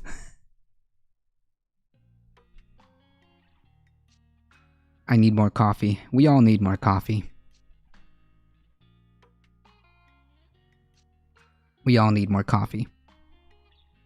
Anyways, memes aside, I'm dead serious that it is quite possible that the Democratic Party would make such a move to try to put Hillary as a candidate. should Joe Biden continue the path that he's on. I suspect that they might try to run either, which I think it would be a mistake, to be quite frank. They're either going to try to run Joe Biden again. I feel like they might do it. That's a mistake. They might try to run Kamala Harris or Hillary Clinton. If they do any of those, I think it's GG. It's GG.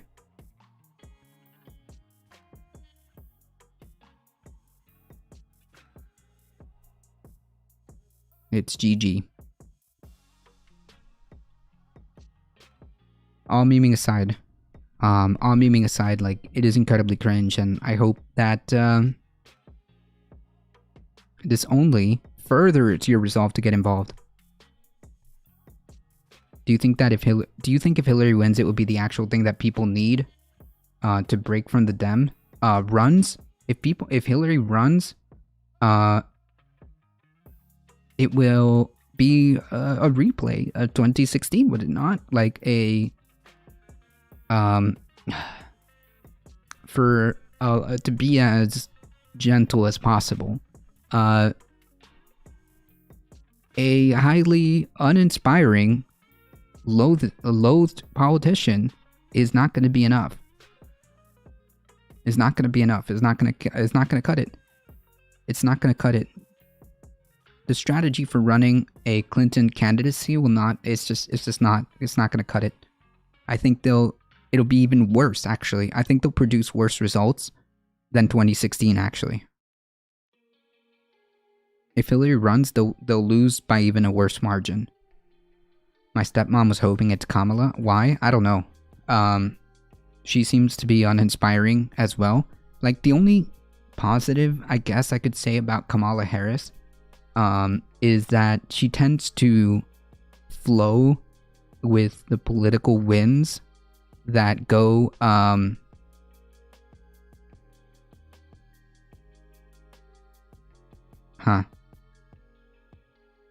that's weird.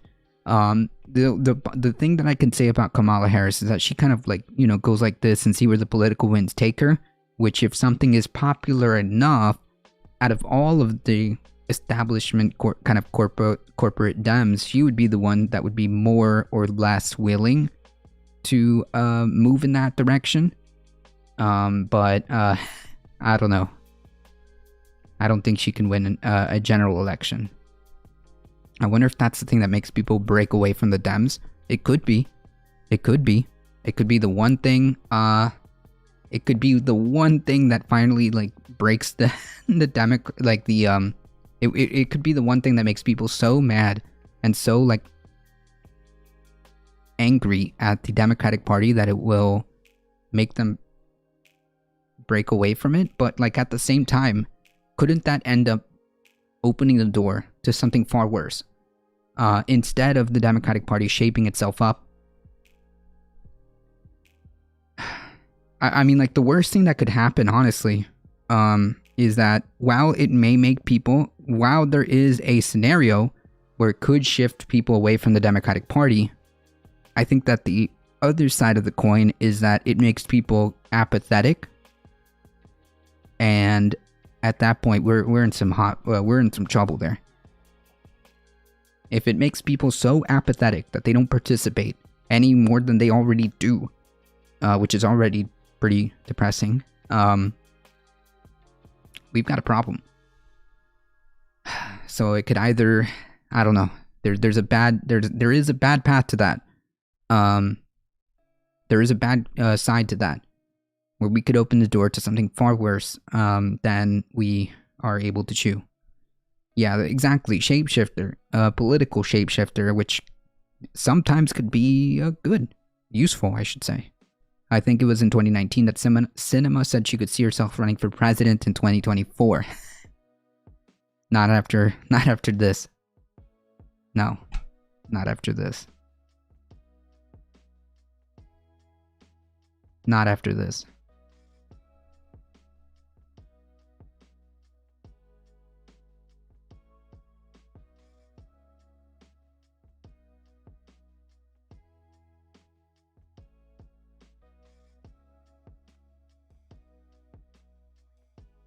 I hope that she does so she can lose. Yeah, but I mean, she could run for the primary in the Democratic Party. I don't think she's gonna get very far. She's gonna get about as far as she's gonna get about as far as Kamala Harris is in the Democratic primary should she decide to run. I don't think she's particularly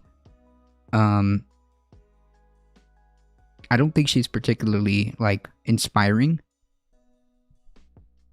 And after all of this debacle, I don't know. She won't get reelected, so I think that's her plan. Maybe. I don't know. It would be, I guess, her Hail Mary for her political career, but I don't think she's gonna get very far. I don't think Kirsten Sinema's gonna get very far in a Democratic primary.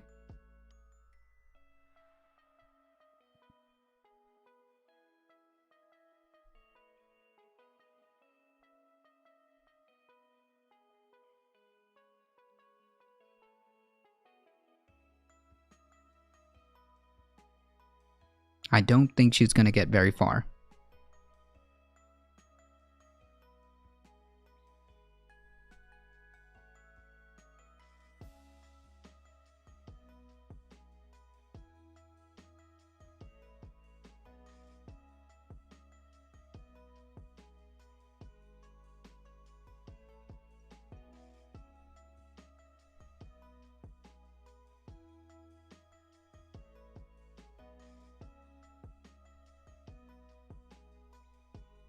The messy burger? What is it trying to, like...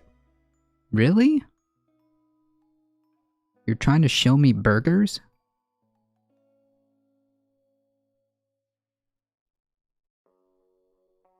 Okay.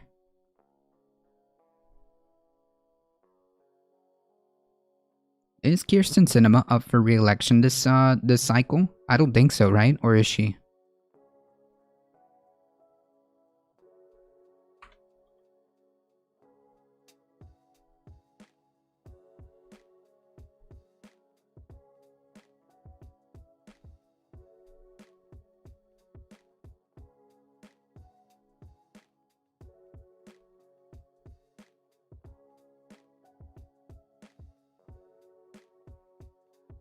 What does Kirsten Sinema do? Good question.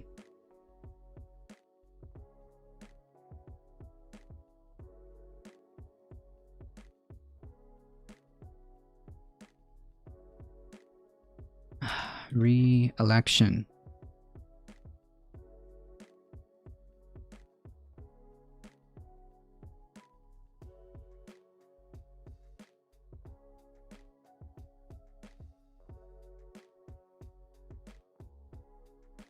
$2024. Okay.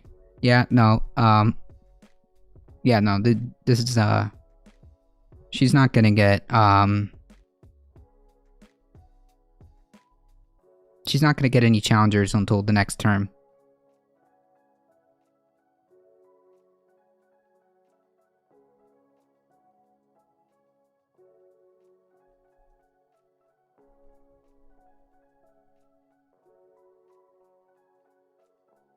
Oh, I'm sorry, chat. Yeah, you're right. Kinetic pause is right. Term ends in 2025.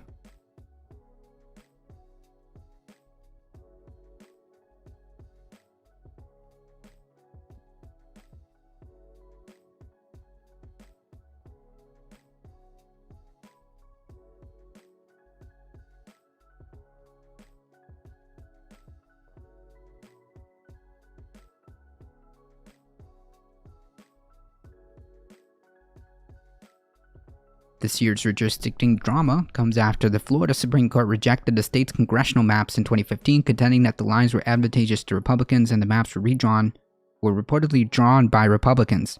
Yeah, no kidding, that's like the literal problem with gerrymandering, isn't it?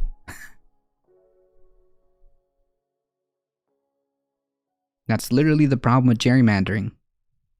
The Florida Senate Reapportion Committee approved a redistricting map drawn by the Senate in a vote that was almost unanimous, sending the new lines to the full Senate for consideration, according to the AP. The House Redistricting Committee, however, still has to vote on the proposal. Florida did gain 1 congressional seat following the 2020 census. I'm confident this is who Lawson said DeSantis' new map was unprecedented, added it's evident that DeSantis is trying to restrict minority representation, specifically African American voters. I'm confident that this attempt by the governor to dilute the voting rights of my constituents is in clear violation of the Voting Rights Act and the Constitution. State Representative Evan Jean told reporters that the maps will probably end up leaving less African American representation in Congress. Florida State, oh yeah, we read this. So basically, like, again, the full TLDR of this article is gerrymandering just shouldn't be a thing, to be quite honest. Like, if you're going to have redistricting maps based on censuses, based on the, censuses that are done ever so often, it should be by a independent party, like a third party that's not the state legislature, and then that gets approved once they draw out the maps, right? So there should be a separate committee, just like they have it in other places, where they draw the maps based on the new population increase or whatever it is that they need to do, and then they send that map to the Senate or to the state legislator, and that's it. Emily's List, one of the largest PACs, came out against cinema recently. Yeah, but that's not going to twist her arm. She's not going to care. She's not going to be her arm isn't going to be twisted about because of that. She's not up for re-election, so she doesn't have to worry about it until next time.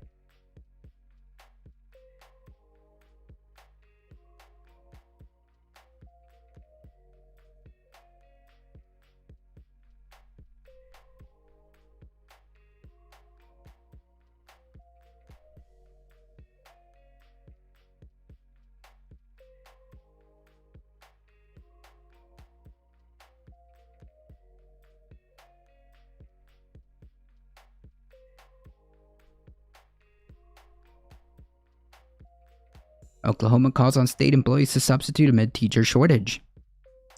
Oklahoma is calling on state employees to step in as substitute teachers as the sooner state grapples with the shortage of educators in the classroom. Governor Kevin Stitt signed an executive order on Tuesday that allows state agencies to substitute teach without being deprived of employment, pay, or benefits. The governor said it's the responsibility of the state to ensure that students can receive an in-person education. Yeah, and why is there a teacher shortage? Why is that?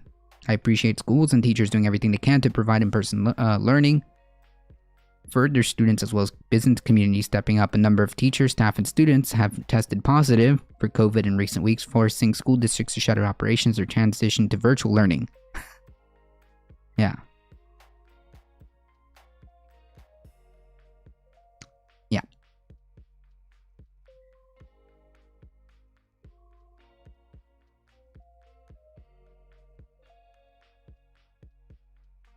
We're experiencing worker shortage, partially, teacher shortages, partially, service industry shortages, because people are sick.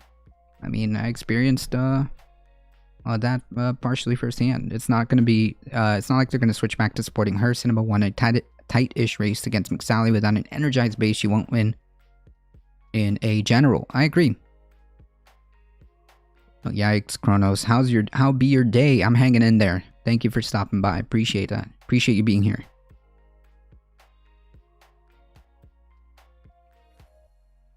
I think that is an accurate assessment, Kinetic Pause. Without an energized base, you won't win in a general. And that's kind of a universal theme, right? If you're a elected if you're a person running for office and you have no energized base, no national profile, I don't suspect that you're going to do well in a general. If we're talking about presidential races.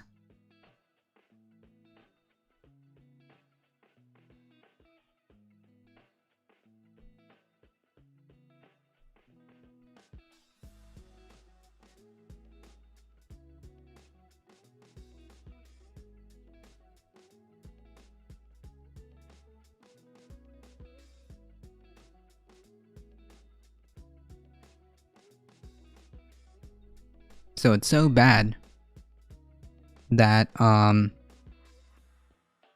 they're literally having police officers teaching kids.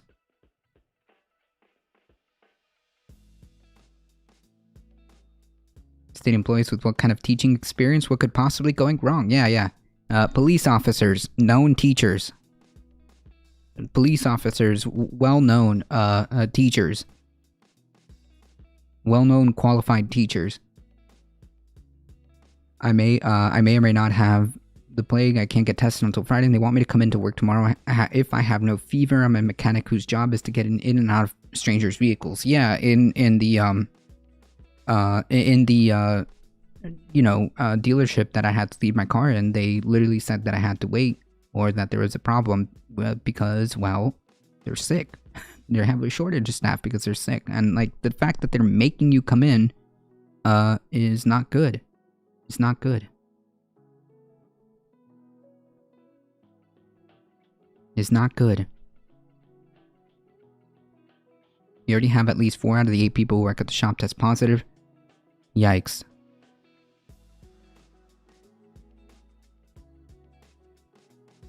Yeah, just tell them you're symptomatic. Like, what else are you gonna do? Like, that's not cool. What if you're asymptomatic and are going to spread that? I don't know. Nobody at my shop is gonna tell a customer that service will be delayed due to COVID. Wow. They told us, well, they told me that part of the problem that they're having is a staff shortage due to people being sick. That's what they told me at the place I left the car.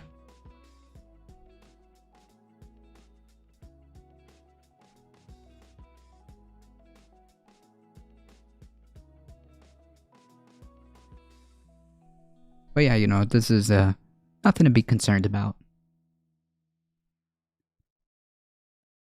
Everything is fine. Everything is good.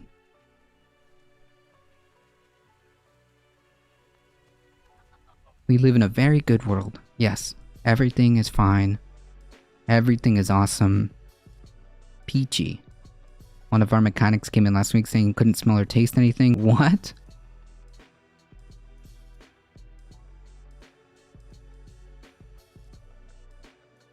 Oh my god. But the thing is, you can't blame him. Or you can't blame the, mechanic. Blame the policies put in place that are forcing you to go back in. Are forcing him, without any recourse, to put food on the table. Or whatever it is that you need. A job. There's no backup. So you are being pushed into a situation, and so is he. My husband works in fast food and has had people out of the past few weeks because of COVID. 2 elementary schools are closed until like the 24th. Yet we want to get a take on bacon pizza last night, and none of the employees were wearing masks. Jesus. Sorry, I'm over here getting myself worked up. Yeah, I mean, like, definitely I would be concerned. Especially if they're making you.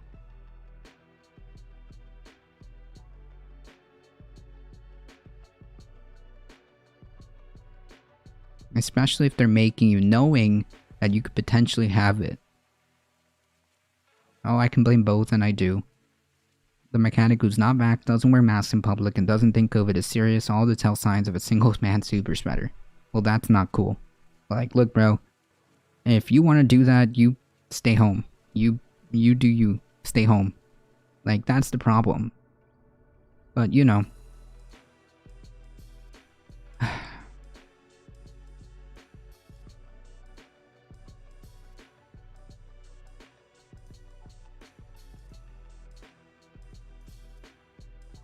like, I get no being able to afford taking time off. Yeah, that's another problem. There's no, recourse. There's no recourse if an employee gets sick, even before COVID. Even before COVID, like, if you got sick with just, like, a cold or a flu, then good luck. And if you do have, sick days or sick time off, it just gets taken out of your vacation time if you even have that. So, nice meme.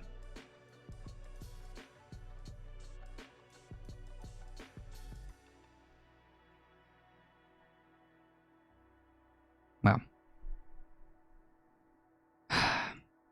I understand that it's quite a frustrating situation.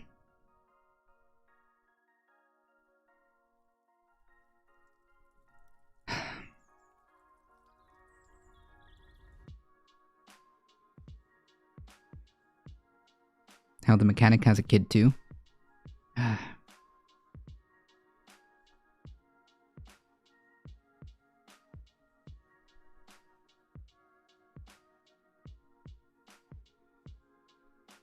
It's all about the money. True.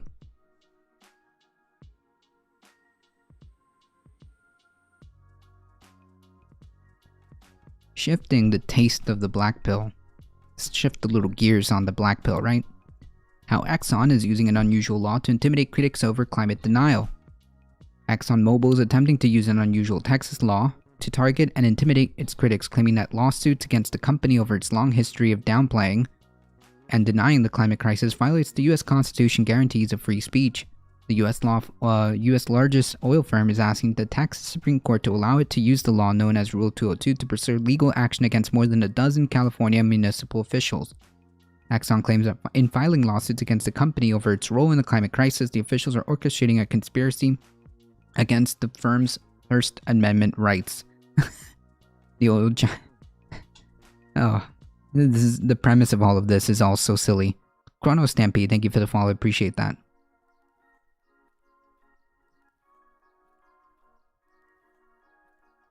My husband could not take vacation days, let alone sick days, at his job doing be short-staffed, and he quit 9 months ago. Jeez.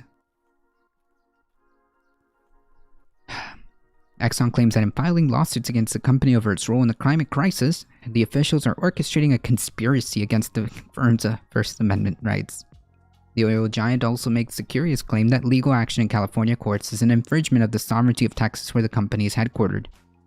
8 California cities and counties have accused Exxon and other oil firms of breaking state law by misrepresenting and burying evidence, including its own scientists, of the threat posed by rising temperatures. The municipalities are seeking billions of dollars in compensation for damages caused by wildfire, flooding, and other extreme weather events, and to meet the cost of building new infrastructure to prepare for the consequences of rising global temperatures.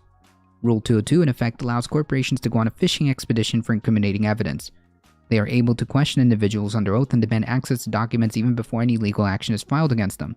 Exxon wants to use that provision to force California officials to travel to Texas to be questioned by the firm's lawyers about what company describes as lawfare, misuse of the legal system for political ends.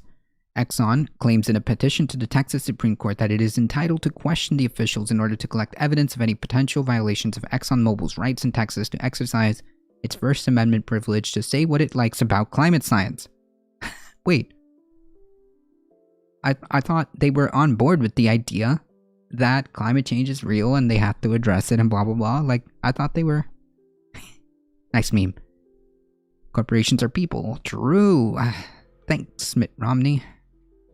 The potential defendant's lawfare is aimed at chilling the speech of not just ExxonMobil, but of other prominent members of the Texas energy sector on issues of public debate, in this case, climate change.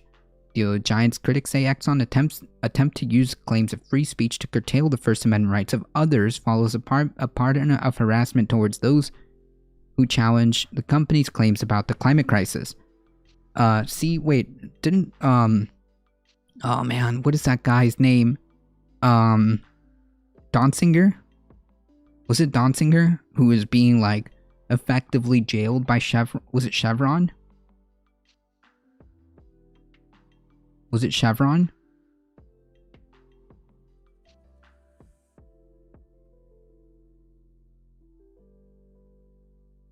One of these journalists was effectively jailed for attempting to expose Chevron. So don't tell me, Steve Donsinger, thank you. So don't tell me and don't cry bully me about your, quote, free speech.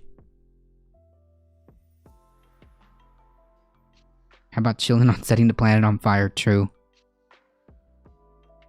Oil giant's critics say Exxon attempt to use claims of free speech to curtail the First Amendment rights of others follow pattern of harassment towards those who challenge the company's claims about the climate crisis. Patrick Parenteau, a law professor and former director of the Environmental Law Center at Vermont Law School, has described the company's move as a intimidation intended to make it cost a lot and be painful to take on Exxon whether or not the company wins its case. In a highly unusual move, Texas Governor Greg Abbott has written to the all-Republican court, half of whose members he appointed, in support of Exxon. He accused the California litigants of attempting to suppress the speech of 18 Texas-based energy companies on the subject of climate and energy policies. Okay.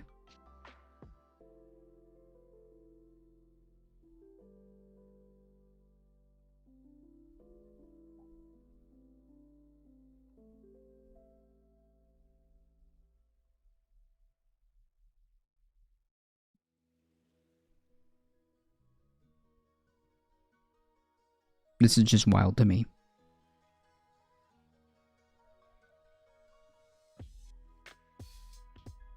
When out-of-state officials try to project their powers across our border, as respondents have done, broadly targeting the speech of an industry crucial to Texas, they cannot use personal jurisdiction to scamper out our courts and retreat across state lines. In backing its claim, Exxon's petition to Texas Supreme Court gives the example of Oakland City Attorney Barbara Parker, who in 2017 issued a press release seeking to stifle the speech of the Texas energy sector, as she referred to it, Big Oil. The press release said it's past time to debate or question the reality of global warming. Just like Big Tobacco, Big Oil knew the truth long ago and peddled misinformation to con their customers and the American public. This is true. This is 100% true. How much credit debt do you have? Me personally, thankfully, none. The company also names then San Francisco City Attorney Dennis Herrera because he accused fossil fuel companies of launching a disinformation campaign to deny and discredit the reality of global warming and pledged to hold the companies responsible to account. The reality is, there is plenty of evidence to point to the fact that, yes, a lot of these companies continue to this day on disinformation campaigns to muddy the waters about the realities of climate change. This has been like standard procedure for these companies. Time and time again, it has been shown.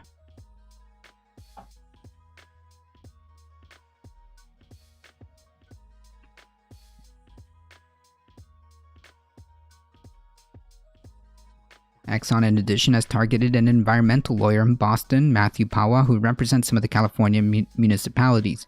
The firm describes him as an outspoken advocate of misusing government power to limit free speech and alleges that Pawa recruited the California cities and counties to sue Exxon.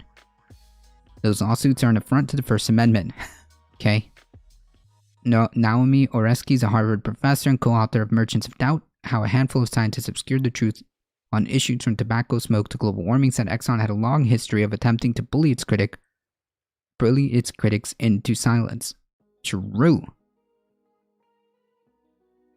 I mean, realistically, how long would it take to switch the entire USA grid to renewable if you really wanted to? 2 years, surely no more than 5. I have no idea the exact answer to that, Kronos. But one thing is for sure. We should absolutely do everything that we can with whatever tools that we have, within whatever time that is still here, to move in that direction ASAP. To move in that direction as quickly as possible and in many ways as possible now.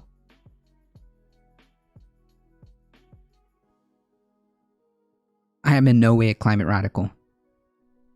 Now that these arguments have moved into the legal sphere, this feels to me like an extension of sort of harassment, bullying, and intimidation that we've seen in the scientific sphere for the last 2 decades.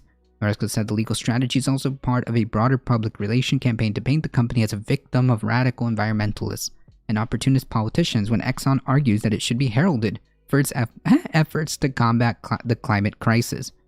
Really? Really? And what efforts has ExxonMobil done to combat the climate crisis? And really, the fact that they're trying to paint themselves as the victim, which is a nice meme, and second of all, to try to say that there's some type of like radical environmentalists who are just calling out Exxon, and then knowing the fact as if like people just have like, are as if very boldly, boldly speaking, as if people forget the very public video of the Exxon lobbyist saying just how different they are in the face when doing public relations to behind the scenes, how different they are in rhetoric. Furthermore, as if people forgot back in the 80s, how they buried credible evidence, studies that their own scientists did, pointing to the direction of where this was going, of where their products, to call them products, were taking this planet. They knew. And now they expect us to believe that they're the victim? ExxonMobil is really trying to paint this as they're the ones that are being the victims here? Hey, Surfer McCritty, how's it going?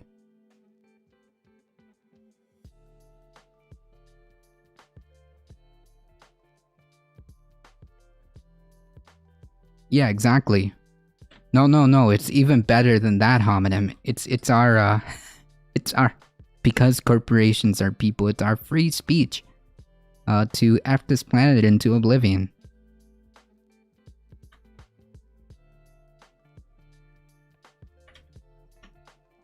Well, to F this planet, at least for us anyways, and to cause massive destabilization of our ecosystem, so on and so forth. I honestly cannot understand the motivation. If I were Exxon, I see the current world as the biggest financial opportunity since WW2. The company goes all in on renewable energy first, and it's going to be the one that makes trillions but becomes a hero optically. Yeah, but see, the problem with that, Kronos, is that I'm making money right now. Why would I change that? I'm making money cheaply, well, based on the government subsidies. I'm chilling, I'm coasting on the trillions, my friend. I have no incentive to change. Declare war on climate change, use the Defense Production Act to retool shit and shift everything as quickly as possible. I mean, that would be cool. That would be cool, but that's not happening. You would still make money, yeah, but not as much money. If corporations are people too, no. In a video game. That's memeing too close to the sun there. Yeah, but not as much money. And besides, things don't change because whatever. I don't want them to change. Why should I be forced to change? I'm chilling. It's not going to affect me. It's not a problem. It's not my problem, basically.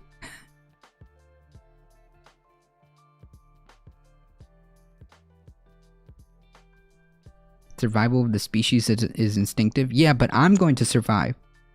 In my head, in my perceived head. I don't care. I'm good, I'm chilling.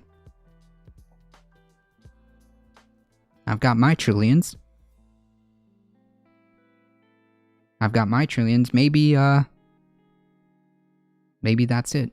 Maybe it's just as simple as that. I got my trillions. I don't think it's going to affect me. I don't have no reason to care. I'm out of here. A lot of those people won't even see the harsher ends of climate change. Like, a lot of these people just don't have any incentive to care.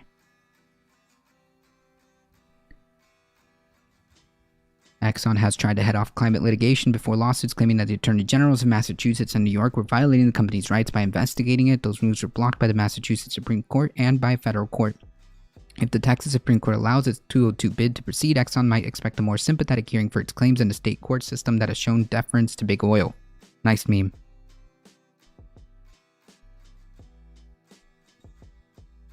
Yeah, no step on the corpo snake. ExxonMobil makes shareholders and traders a fortune. Why would they let anything damage that? True. Can't touch those beautiful dividends and stuff like that. Can't touch that. Can't touch a single penny of that.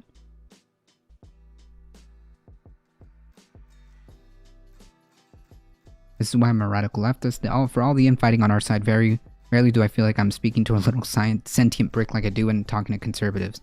Yeah, sometimes it does. Sometimes it does feel like that.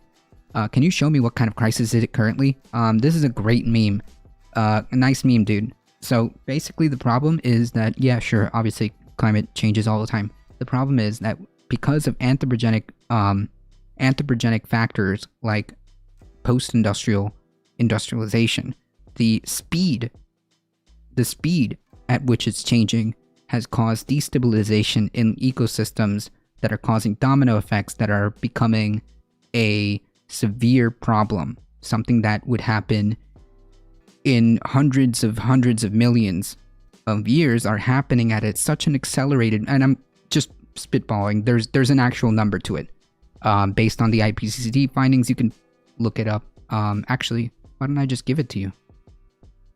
Things that are supposed to happen in large scale time frames are happening in such short time that is causing a lot of destabilization with ecosystems and, extinction of animals, which also have problems that affect us as well.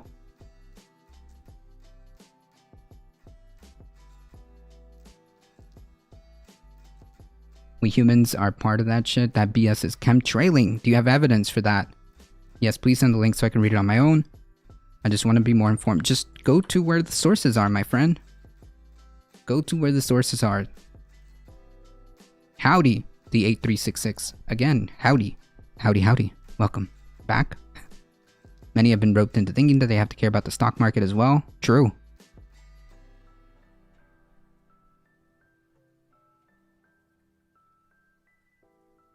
If you want the climate apocalypse because you're a capitalist, I want the climate apocalypse because we are not the same. Yeah, go to the actual IPCC report, which is basically the culmination of an international cooperation between all climate scientists across the planet.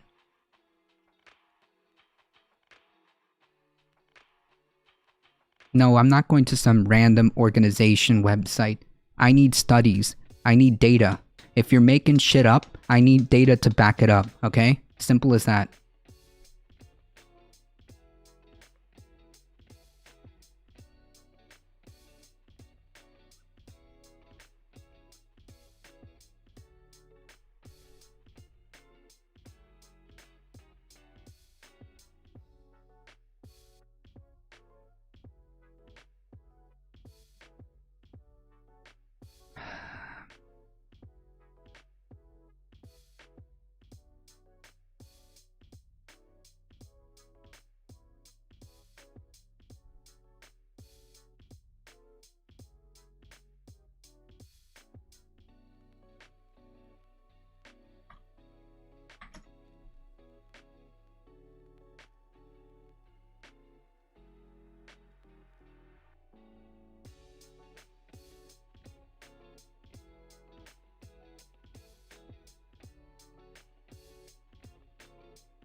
No comment. If you have any sources that you would like to send in whispers, feel free to send it in whispers.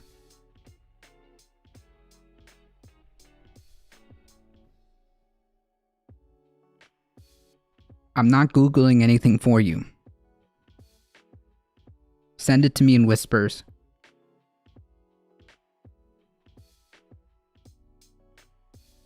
Where would your retirement fund come in 30 to 40 years? Yeah, well. What retirement fund? Whispers. DMs.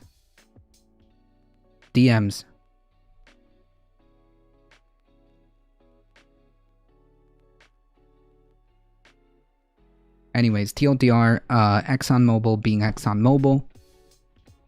What else is there to say, right? ExxonMobil being ExxonMobil.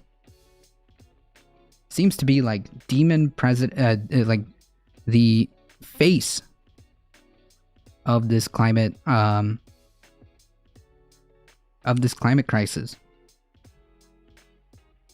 Supervillain numero uno.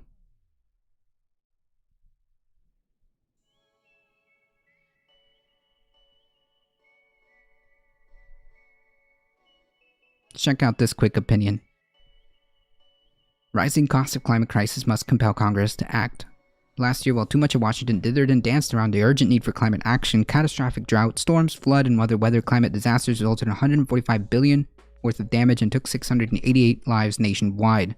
This is true. We actually went over this report.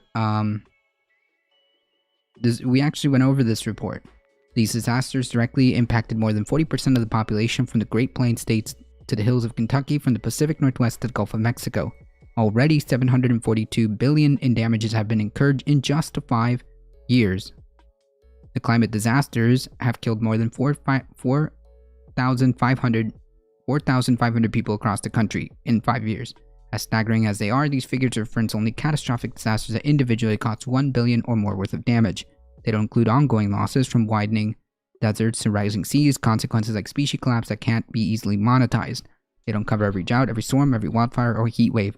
Nor do those numbers account for more than the astronomical health costs, more than $800 billion a year the nation is already paying due to climate change and the toxic pollution from our reliance on dirty fossil fuels that are driving the climate crisis.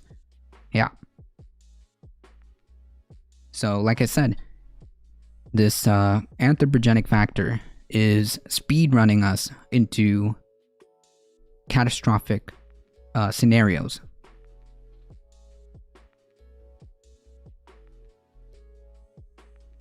Either send it to me in whispers, or I have no reason to care about what you're spouting out about. Every day we fail to act on climate, we're adding to these costs and risk and passing them along to our children. In economic terms, we're borrowing from the future to sustain the fuels of the past.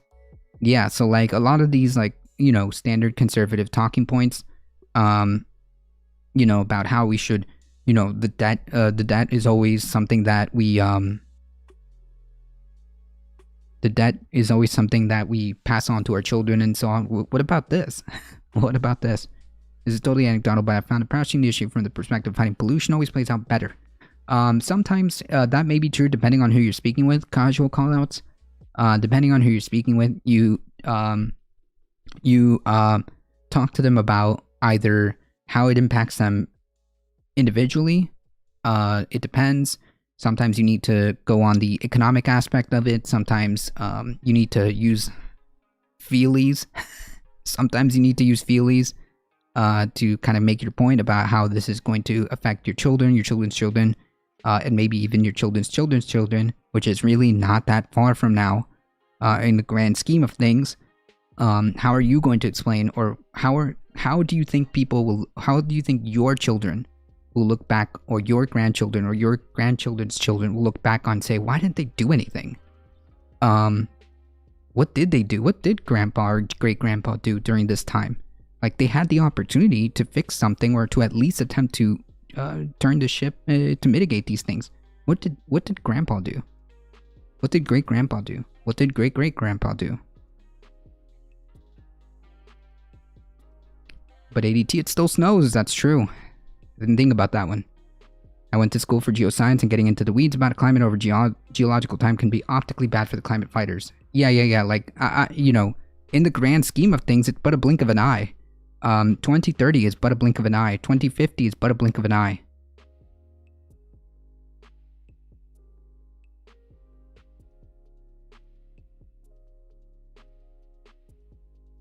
It got real cold last year. Where's your climate change now? Dang it. Yeah, like, shit needs to change now, or we can't change it later. Exactly. Whatever we do or whatever we don't do right now locks in whatever scenario we end up with in the future.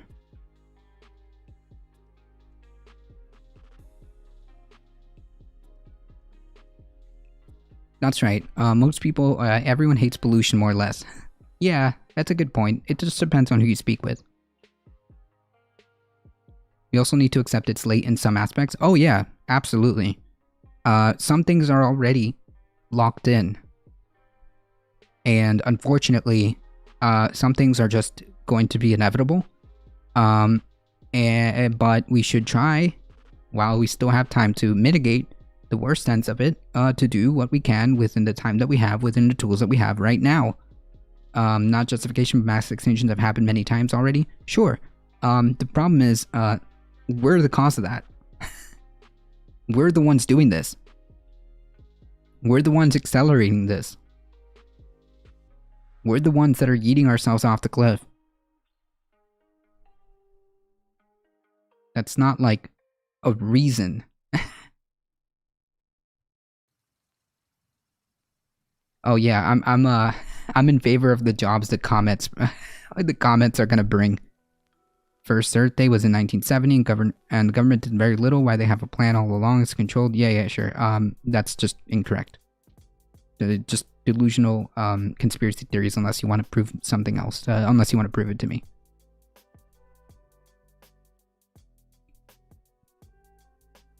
I can't believe I'm saying this, but Al Gore was right, and we should have listened. Yeah, but he ended up being more hurtful at the end, I think. The government is owned by corporate powers and profit, that's all? Yeah, it's like... It's just that simple. Because you say so, I gave you the site. You did not. Send it to me via Whispers. Or unless you already did.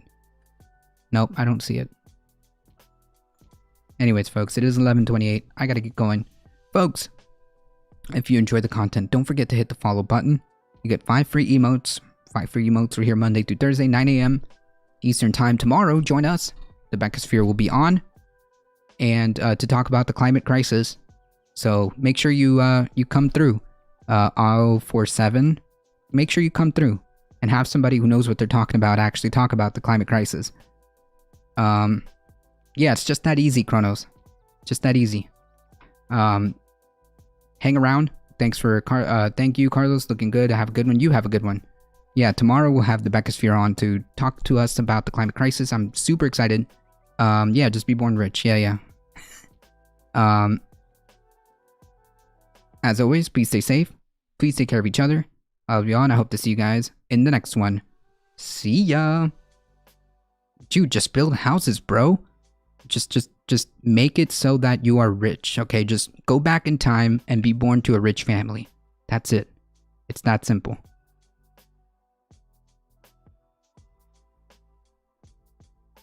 Thanks for the stream, buddy. Thank you for hanging out. Appreciate it. All right, folks, hang tight. We're heading out in 5, 4, 3, 2, 1. Here we go. See ya. Yeah, I know. I already looked it up, Callo. That's why I was asking for him to send me another link. Doesn't make any sense. See ya.